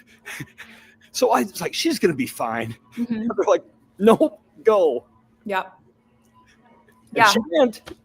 I mean, she just did it. It's one of those things, though. It's like that's the role you're in. You got to do what you got to do. If somebody goes down, you got to be ready, and you show your true colors when you're really ready to go like that. And I mean, she rocked it out. She did what she could, and I mean, she's an impressive outside hitter. It was cool to see her be able to step into those shoes and just kind of rock with it. Got to do what you got to do. I think her and Chloe Chacoin are very similar outside hitters. The two of them. Combo would be interesting. I think there's room for discussion about who the other outside is, but those are two really strong outside hitters, both that pass really well and hit well from the back row and the front row. So, I mean, if you end up with 2-6 rotation outside hitters that are similar, but both pass really well, you're in system most of the time and you get to run the offense that you want to run. And if you have a talented setter like Naelis, then you're in a really good spot having maybe two a little bit undersized outside hitters, but with some crazy ball control. Yeah, and they have, one, they're gonna need impact from freshmen at some point, to some degree. Not knowing they have another freshman from Peyton's Iowa, from the state of Iowa coming in, Chloe Meester. That I just think they're going to need something out of. That she's the more physical, a little bit taller. They'll see as she comes in May or early June. That they'll need, and also in the middle with Kara, and then they had Reese Robbins. They're dinged up right now, but Reese, I think Kara and then Sherman, the Shermanator, getting the job done in the middle and look good. They're just hold it together for them, and they may need a little bit more from Sherman, I think, this year, a chance to step up and have a bigger role on the team. For sure. The battle for them, as we know, is going to be libero. Right now, it looks like Cam, leader, but she kept saying, I'm in a battle trying to win this. Yep. And I'll repeat this a couple times. When we interviewed her, she's like, hey, I practice every day with my best friends, and I'm competing for the libero job with my best friends. And they all practice that way. It's because, Mac, you can talk about this. There have been position battles in college volleyball where people aren't best friends. Yeah. Right? And this literally shows. But she would be maybe the leader right now. But the staff is very open and honest with them. That position it's like day to day right now. Right now, it looks like her and Molly Urban, who both got time last season. Yeah. Only time will tell. I also think the right side battle will be interesting. Yes. With Bankston in there, she's an outside, but I think that transition to the right side could go well. But Reese Robbins, I mean, I only saw a couple clips from one of their spring matches, I think, against Dayton, and she led in kills with like 19. So that's in her favor there. But yeah, it's anybody's game right now, I think, on the opposite. Yeah, well, and then true freshman who came in at got part of a spring as she finished up some high school commitments, and we'll talk about her in a minute. That you'll see her tonight, and you see her learning. And one Ava Utterback too, we forgot to mention, just kind of in the mix. In that Chloe Peyton build too. All three of them, really similar in their games, but all of them can hop in that back row. We talked about Kentucky having that outside that can fill in that DS role. Louisville, exactly the same way. Yep. And Ava, Peyton, both those big time recruits. We talked about so much last fall with how their profile has increased since 2017 when the staff got there. But is that it for this one? Do we need to flip to no. Coaching staffs, we talked about this earlier, but talk about the new, see these guys, and, at UK, the staff is still figuring it out. It's Skinner's crew, working with the outsides. Kyle, working his way in, working with the setters. Amaya, coming back home tonight. What I did find out is Maya is not a setter. She has not set a lot of balls. That's not surprising to me. She was setting for drills. That didn't go so well. She did fill the shoes of Madison Lilly. That was the coach that she replaced, and I think Skinner was just like, "Oh yeah, I'm sure you can do what Madison is doing." Maybe not. So that didn't go so well, but she's going to learn. She's so kind of like a freshman in that regard, but we have heard amazing things working with them that day. And then Meredith Jewell. So that was just kind of the feel, like there's a lot of learning for a veteran team. There's just a lot of learning and feeling everything out at UK. Coaches as well, figuring out what Skin wants. And Meredith, obviously is the veteran there, but with Amaya and Kyle, just kind of, where do we go? What does Craig want? What's Kyle going to jump in and do? And spring ball needed for them as well, I think. Yeah. But I think Kyle's temperament is what they need for the young setters. For sure. The calmness and the positivity will be good. And Meredith rah-rah. But when Amaya gets it going, that intensity, you can tell she clicks with just that upbeat energy, which we've talked about several times Mhm. during the spring already. Coaching staff. The new old staff. Yeah. About a group that's new but's been together the entire time. Yeah. So Parker, they brought Parker back from his couple-year stint at North Carolina. Yep. And Parker and I were Buckeyes together. Did you know that? You were? He played at Ohio State. He played on the men's team at Ohio State while I was there. We're good buds. We go way back. He keeps introducing himself to me. I'm like, Parker, we've met like 7 times. Yeah. I didn't say he wasn't. He was the most memory locked in kind of guy. Well, he's a great dude. Great. Well, good year to have North Carolina ties. If he's recruiting there, nice year to have that. But CC working with, and man, do they! Holy cow, do they take reps? How do you guys? How do retired bros not just have welts all over their arms permanently when they retire? She's jumping in, digging balls. No, she was just like, she just gives him the look. You know, she strikes you as a mean. Yeah, she does. I think she can mean mug it. They just were like, I mean, I tried counting in one day just how many just extra. I mean, they're each getting like 4 to 5 carts, and they're like, guess who taught them that?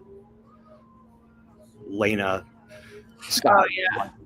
5 extra carts a day, and nice precedent to set.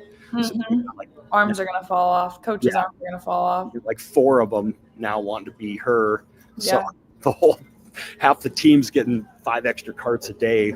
So Cece's doing a lot of swinging, and Parker getting them. But yeah, that staff. And then Dan, Todd, just good. Do you know Sarah at all? The director? A little bit. I met her when I was there. She's nice. Her family's cute. Her kids are the people that wipe the courts. So like if there's kids sitting next to the bench and they run out and wipe the courts, it's usually her kids. They're the ones doing it. Yeah, just we did the interview with Dan. He's like, when Danny got here, we just wanted to be the most accessible coaching staff in the country. And so we just, if people need an excuse to cheer for somebody, we just said, why not us? And there you go. It's true. It's cool. Sarah's amazing. They're just, it was weird going into the HC's office though. There's no sparkly red jacket hanging in the corner. There's not that. And Dan's like, yeah, it's still kind of weird.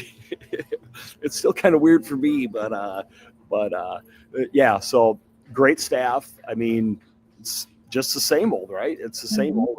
They're in good shape. So we'll do that. Let's move on. Let's go. Let's talk about those cards. Let's keep going with them. What should we be on the lookout for tonight? Yeah, I mean, we highlighted a little bit of all of this. We've got the bro battle in the Ville here. You talked about how Cam's kind of got the upper hand right now, but she said it herself. She's in a battle. So Molly Urban's been pushing her a little bit. They switched on and off a couple times in some of their spring matches this season so far. But I think we can expect to probably see a little bit more switching on and off just because it's a good opportunity for coaches to do that and see how players react. And both players have put their name in the hat for the libero jersey. And yeah, good stuff coming in. Big shoes to fill, but I think either of them can do it. Well, and Coach said, he's like, hey, the players make the roster, right? Like the lineup makes itself. They chart everything. Yeah. And he said, hey, I think it probably comes down to consistency and serve receive. Mm-hmm. And right now that's Cam is leading that. But that's probably at the end of the day what it'll come down to. We've always focused on that. And that stack kind of makes itself, and we're very upfront and honest about it. But that's where it's at right now. But like I said, there's 4 or 5 of them in there taking plenty of reps, and 2 gals with a lot of experience there. So, all right, here we go. The outside room for the cards. Yeah. So like we said, a little bit, Chloe Chacoin, Peyton Peterson and Ava Utterbeck are all kind of similar in stature. They're similar players. They six rotation outside hitters that all pass well, have good ball control, but are powerful hitters. Chloe Chacoin, the transfer from Purdue, I mean, I think she's a powerhouse, and she's happy as can be, so smiley, and just wants to be a part of a team that she can be her true self, I think. I don't think she was able to do that so much in Purdue, and I think that this change is only going to make her a better player, and it's crazy that that's even possible because she was an All-American at Purdue and stood out like no other. I think she did have to fall a little bit behind in the shadows of Eva Hudson, the transfer to Kentucky. They were teammates last season, so that'll be fun for them to get to play against each other this spring. But I think now she has the chance to be that shining star and kind of run and go get as many kills for this Louisville bunch as possible. And then I think that second outside hitter position is really what's up in the air right now. I think we can be looking at anybody, a combination of all of these people. Chloe Meester isn't on campus yet, but the freshman from Iowa was the Gatorade Player of the Year in Iowa. She's a really talented outside hitter who's got a lot of capabilities, but that's a big role for a freshman to fill. So we'll see what she can do there. Yeah, and then Ava Outerback, who we're talking about, just getting reps, trying to find that spot, trying to break in that lineup, whether it's passing, whether it's a DS, whatever it might be. We're talking about when you get to this program and where they're at, everybody in that room, right? You're talking top recruit, All-American, Under Armour All-American. They're loaded, just like Todd says. We're just small. We're just a little small, need a little bit of height, but they can definitely pass that ball really well. And it'll be interesting tonight, go against a taller Kentucky lineup, see how they terminate the ball. And the bigs? Right side, the opposite position. So we talked a little bit about this, but Alana Bankston, too, she could very well be another outside hitter in the mix over there. She's played outside before for the Cards, so she could head back to the slide before. But we've got her here because she's been in the mix on the right side. She's been pushing that right side position there. Reese Robbins played opposite for them quite a bit last season. Really strong power hitter. She's not so much a candidate for a six rotation opposite, where Alana Bankston might be a little bit more of a potential six rotation player. They've still got plenty of DSs to throw in there too. They've got outside hitters that they could throw in as DSs. So I don't necessarily think that they're looking for a six rotation right side, but Bankston is a potential for that role if they wanted it. And then, like we were talking about, the freshman Blackshear, she's a 6'5" middle blocker who they could very easily turn into a right side. So I've got that written down there, that outside turn opposite, or maybe a possible middle blocker turn right side. So there's lots of options here. And I think that they would all say the same thing that the liberos were saying. They're in a battle here. Yeah, and I think the way they've been using Blackshear, just with her getting there a little bit late and being a freshman, I think the plan is outside, or they're going to try her at the right side, see how that goes. But at least for right now, no plans to leave her in the middle. They're going to try and teach her one of the pins, keep it simple for her. Robbins, maybe it's because of being dinged up and injury, but she's been working in the middle. So Bankston got most of the run this week in practice. So we'll see tonight. Doesn't mean in the fall that's the way it'll be. But I think it's, as of right now, Bankston and Blackshear is what they're looking at, with, I'd say, Bankston having a pretty significant lead as of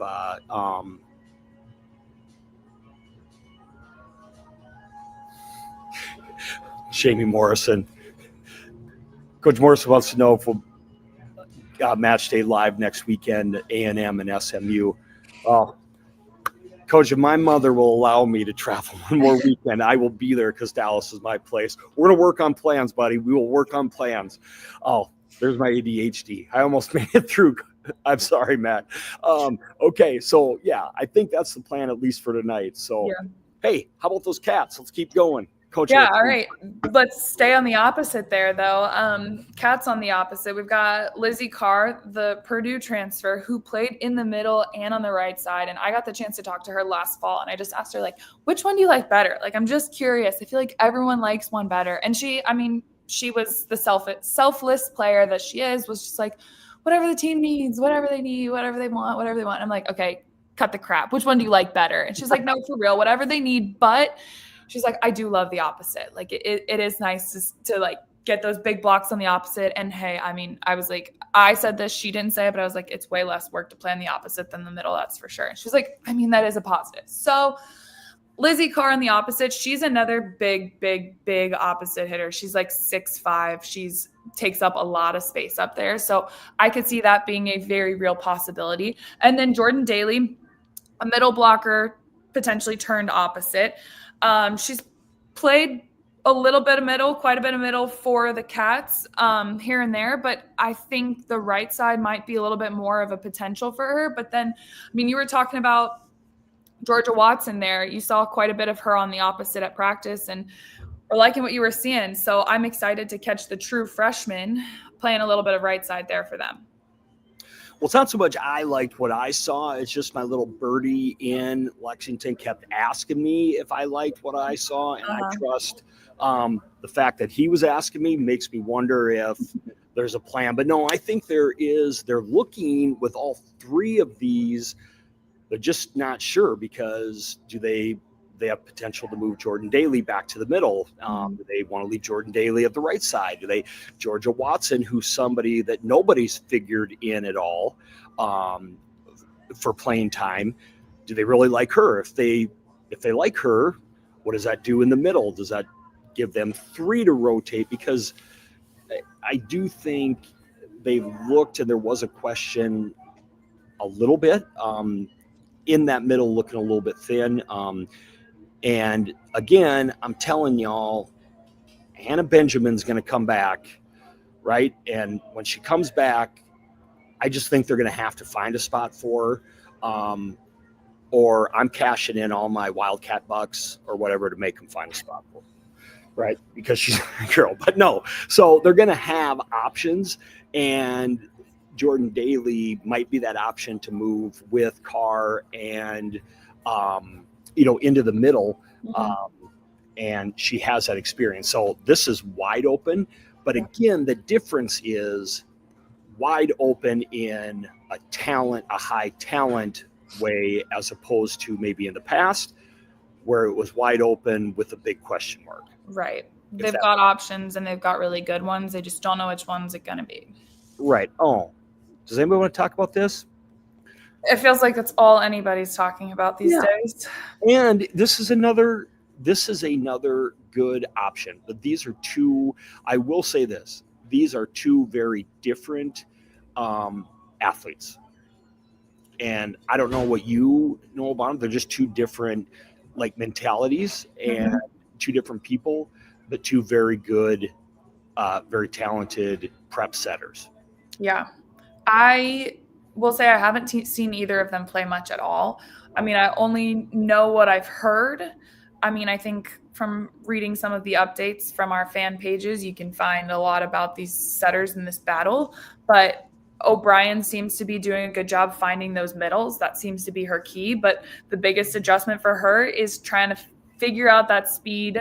I mean, it's tough. College volleyball gets faster, and that's what we always talk about is once you get to that collegiate game, it goes fast, and you've got to figure out how to speed up to that. So that's a struggle for every true freshman setter. But I think if she can figure that out fast enough and keep her connection up with the middles, the options in the middle, because there's quite a few, then she'll be in a good spot. But Ava there, she's been in the gym before, so she knows the speed. She knows what she needs to do.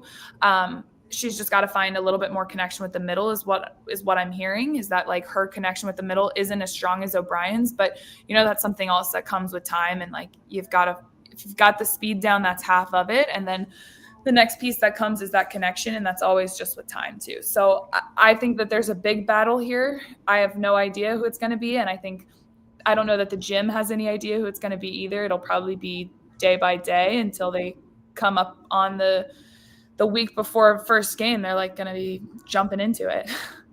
Yeah. All I'll say is I knew on Saturday when I walked out of the scrimmage to go to the next college scrimmage, I knew exactly why I could never be a volleyball coach. And why this year is going to kind of stink for me is because Now we're getting to the point where I've covered all of these athletes in high school, and I tell y'all that I just get to know them as like kids, right? When you interview young ladies, and I just like them. And so for me, this is kind of like when two of the coaches that I like play each other in the NCAA tournament, right? Like one of them to win, you're gonna be happy for one, and one's not. Yeah. And that's gonna stink. And so I walked out like I couldn't do that. And then I knew why these big time coaches get paid the big bucks and I don't. And so I'll say that. I like both these kids. They're both very, very talented. But what I liked, I don't know if you like it or not, because some people want that even keel setter. I think that's Ava, right? But I saw in the gym the other day, like Cassie wants to be perfect right now. Like there was a drill, she was brand new drill, trying to figure it out. She made a mistake, and she's like, one more, right? Like was not letting Kyle move on until she perfected that drill. Yeah. And two things. One, you got to say, hey, you're going to make mistakes. I suppose there's that mentality. And two, for a freshman to step up and want those extra reps to perfect it, maybe that's a good sign. I don't know.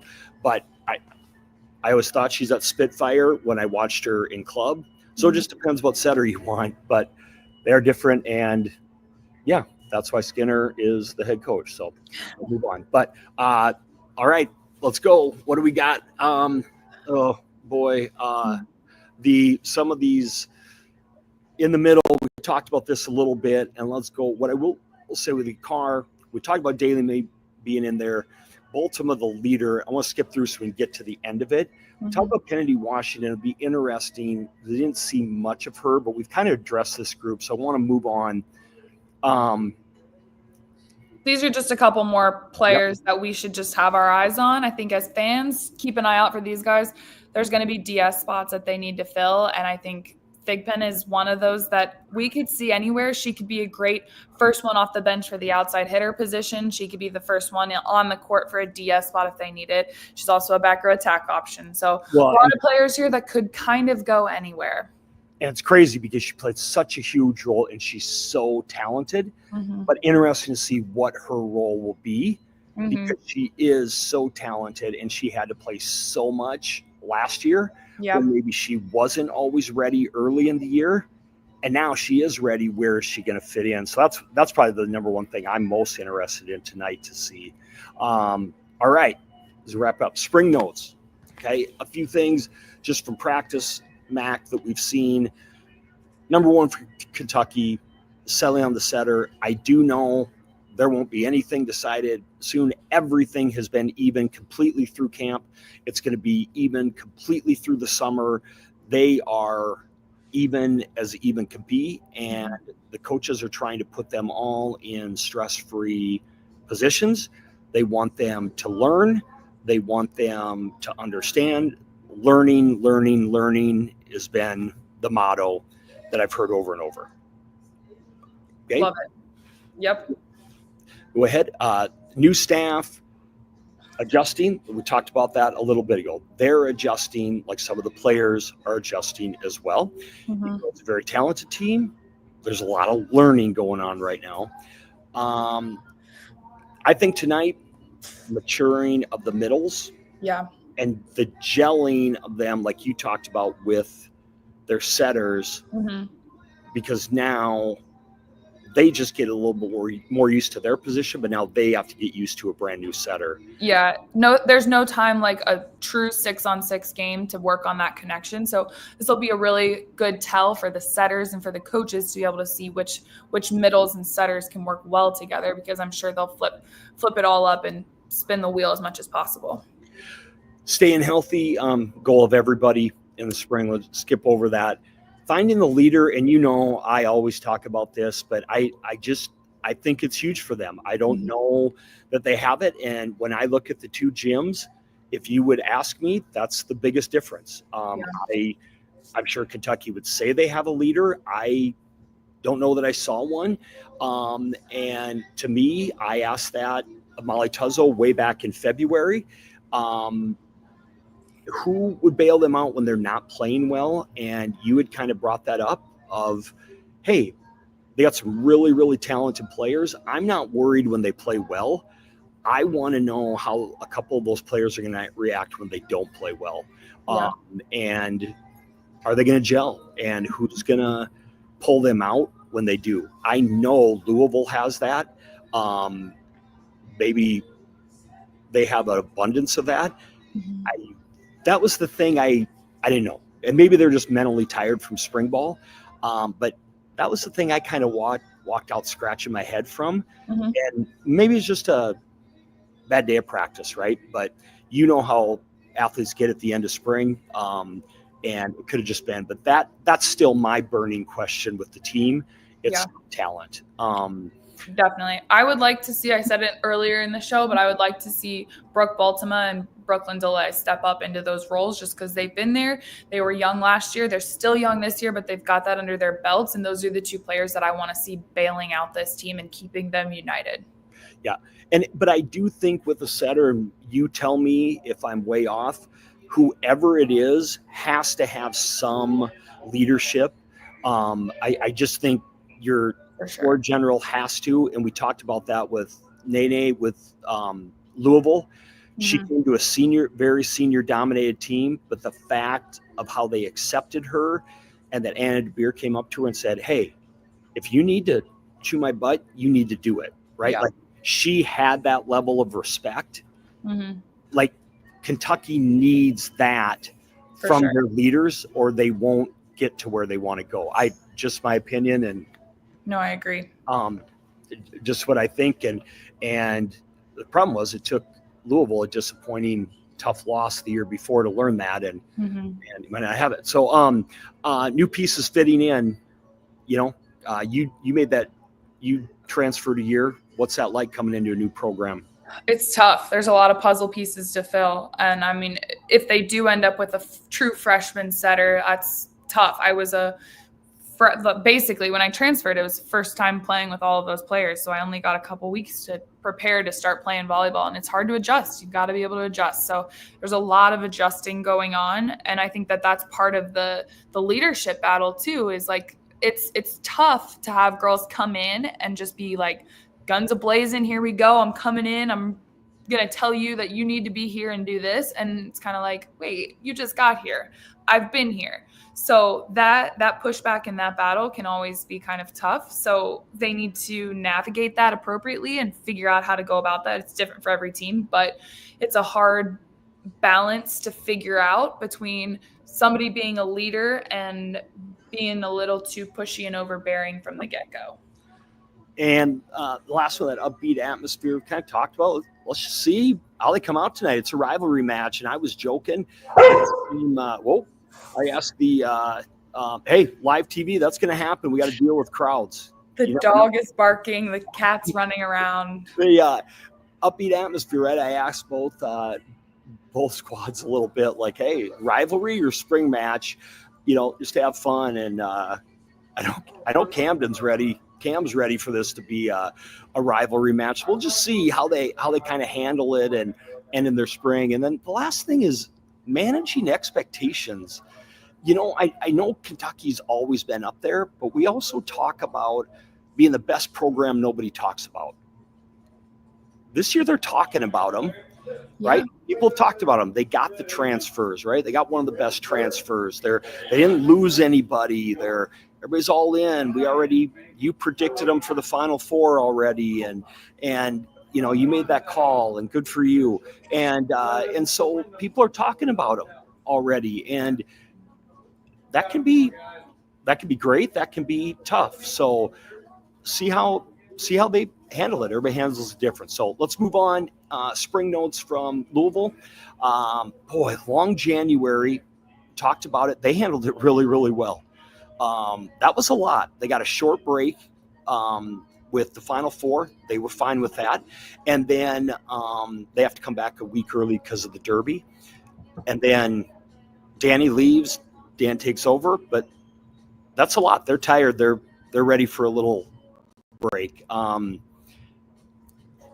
Being in the gym was so cool. We'll talk about more later, but what an atmosphere. Their culture is great. Yeah. for being a young group, this is a tight group. They're goofballs, but they balance it the right way. It's not screwing around. It's just lighthearted. Yeah, it's a good, like, I feel like, I mean, I haven't been in their gym, but it feels like a good balance between work and play, because if you take it all too seriously, it's when you get really uptight and it's hard to play well. But when you keep it loose and keep it free and have some fun with it, like, that's when the grind can become fun and you can kind of embrace it a little bit more. But when you're in the gym and a lot's going on and it kind of sucks and you're not able to embrace the suck, you just kind of have to like put your head down and work. It makes it so much more enjoyable when you're able to have a little bit more fun. Yeah. They yearly expectations. I asked a couple of them this, and they looked at me like, "What an idiot!" Right? Like, how many that happens? But I said, "Are you like the Texas and the Nebraska and where it's just next person up? Where we go to the Final Four every year? Like that's just next group up. We don't. It's not like, oh my God, we lost these seniors, and we'll just have a nice year."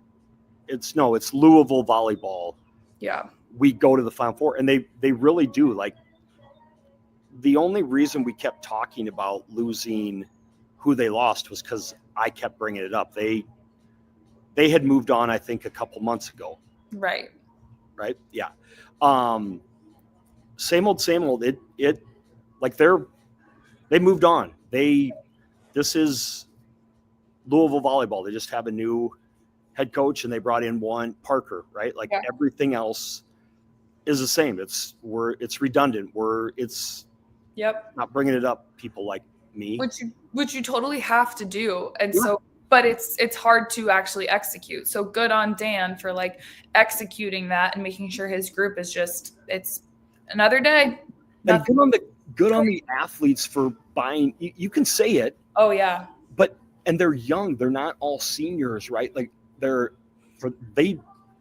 just telling you, I know we said it 80 times already, but athletes don't always execute. They have executed it. And they're looking at me like, yeah, quit asking. Yeah. But we keep the buy-in is so huge, and that very well could have been lost in the transition, and there's no way it's anywhere but right there.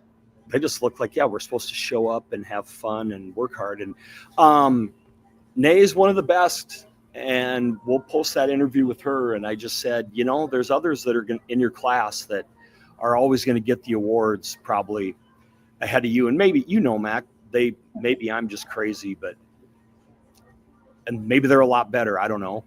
But she seems pretty dang good to me, but she's like, that's not what it's about. No, and I actually think you might be off. I think she might start getting some national recognition here soon because she is really that good, and she's going to run the show this year for them. And if they're good, it's going to be because of what she's doing. Okay, good. It won't be because she's like, it's just about winning, right? I'm like, yeah, Nay, it is just about winning. So she's like, yeah. There's stuff like I'll say thank you, but I don't even really care.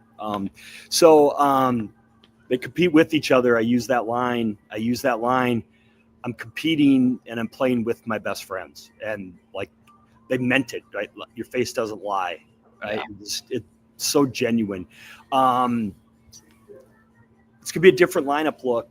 It just looks different, but it's talented, and it's next lady up. The battle for the bro, it's been a battle all year, but they understand it. They know exactly what the expectations are.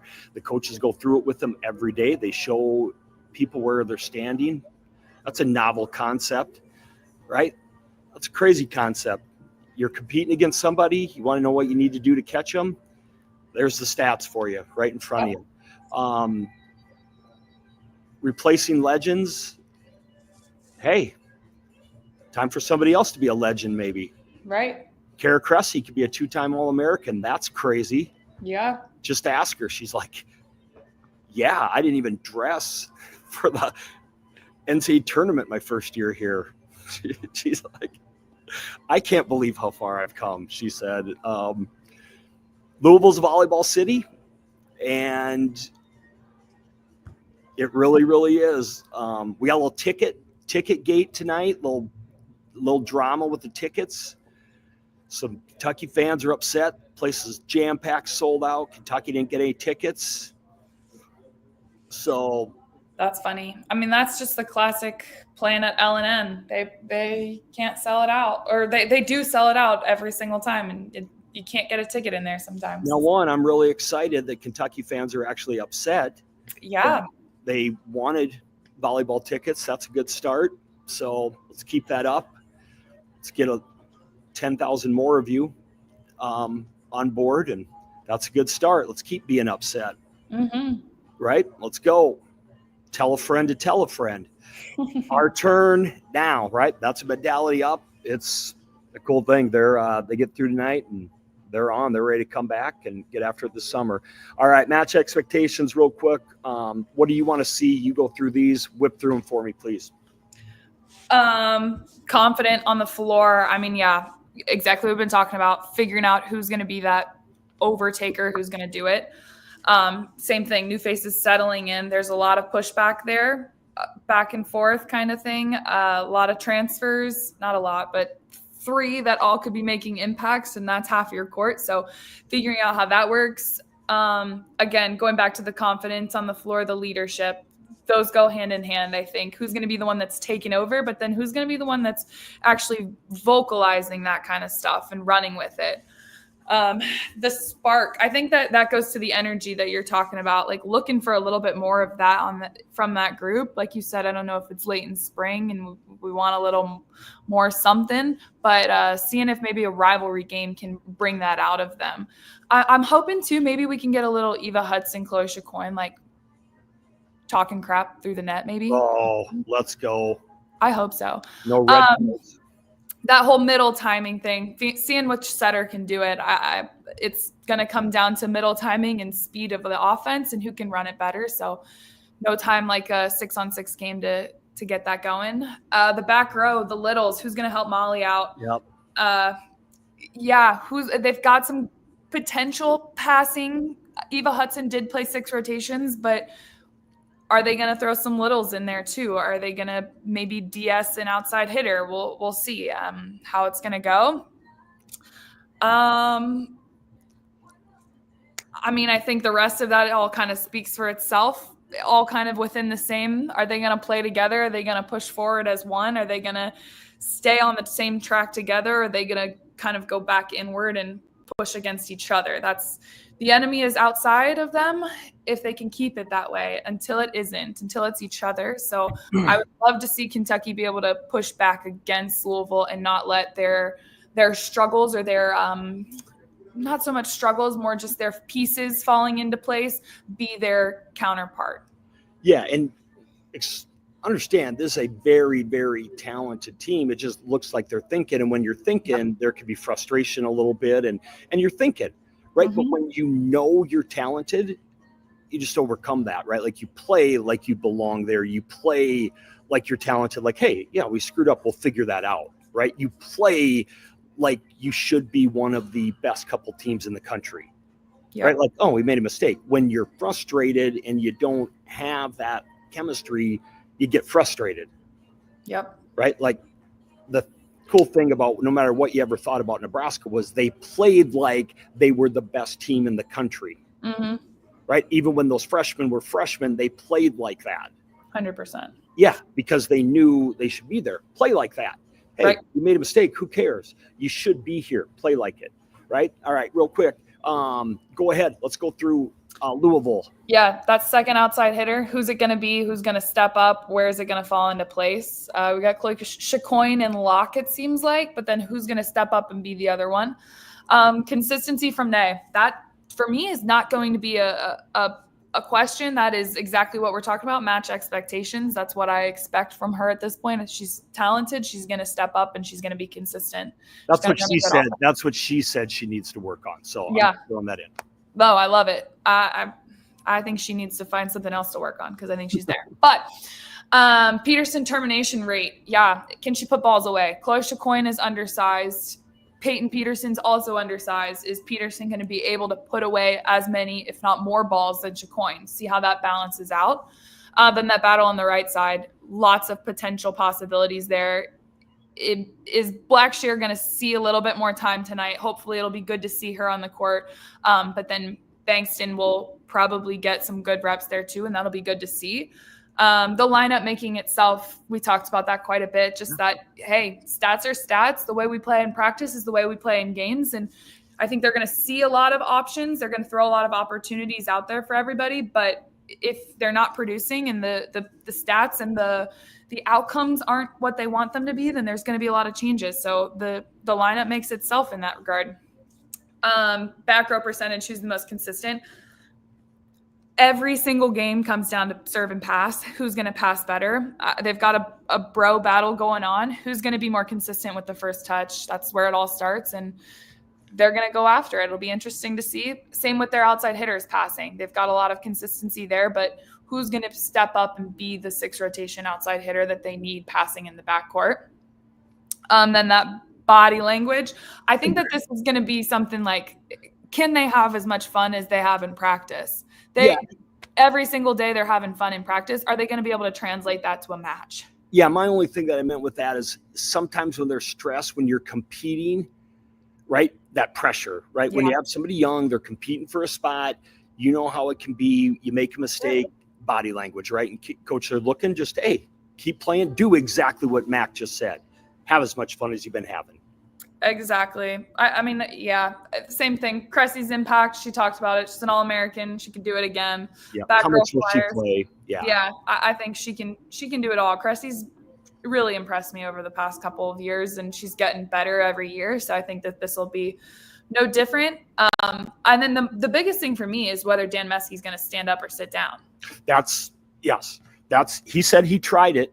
He said he did try it for a match, and he also said kind of drove him crazy. But we'll go through that. And the final, here's what we got. The final breakdown, not the final countdown.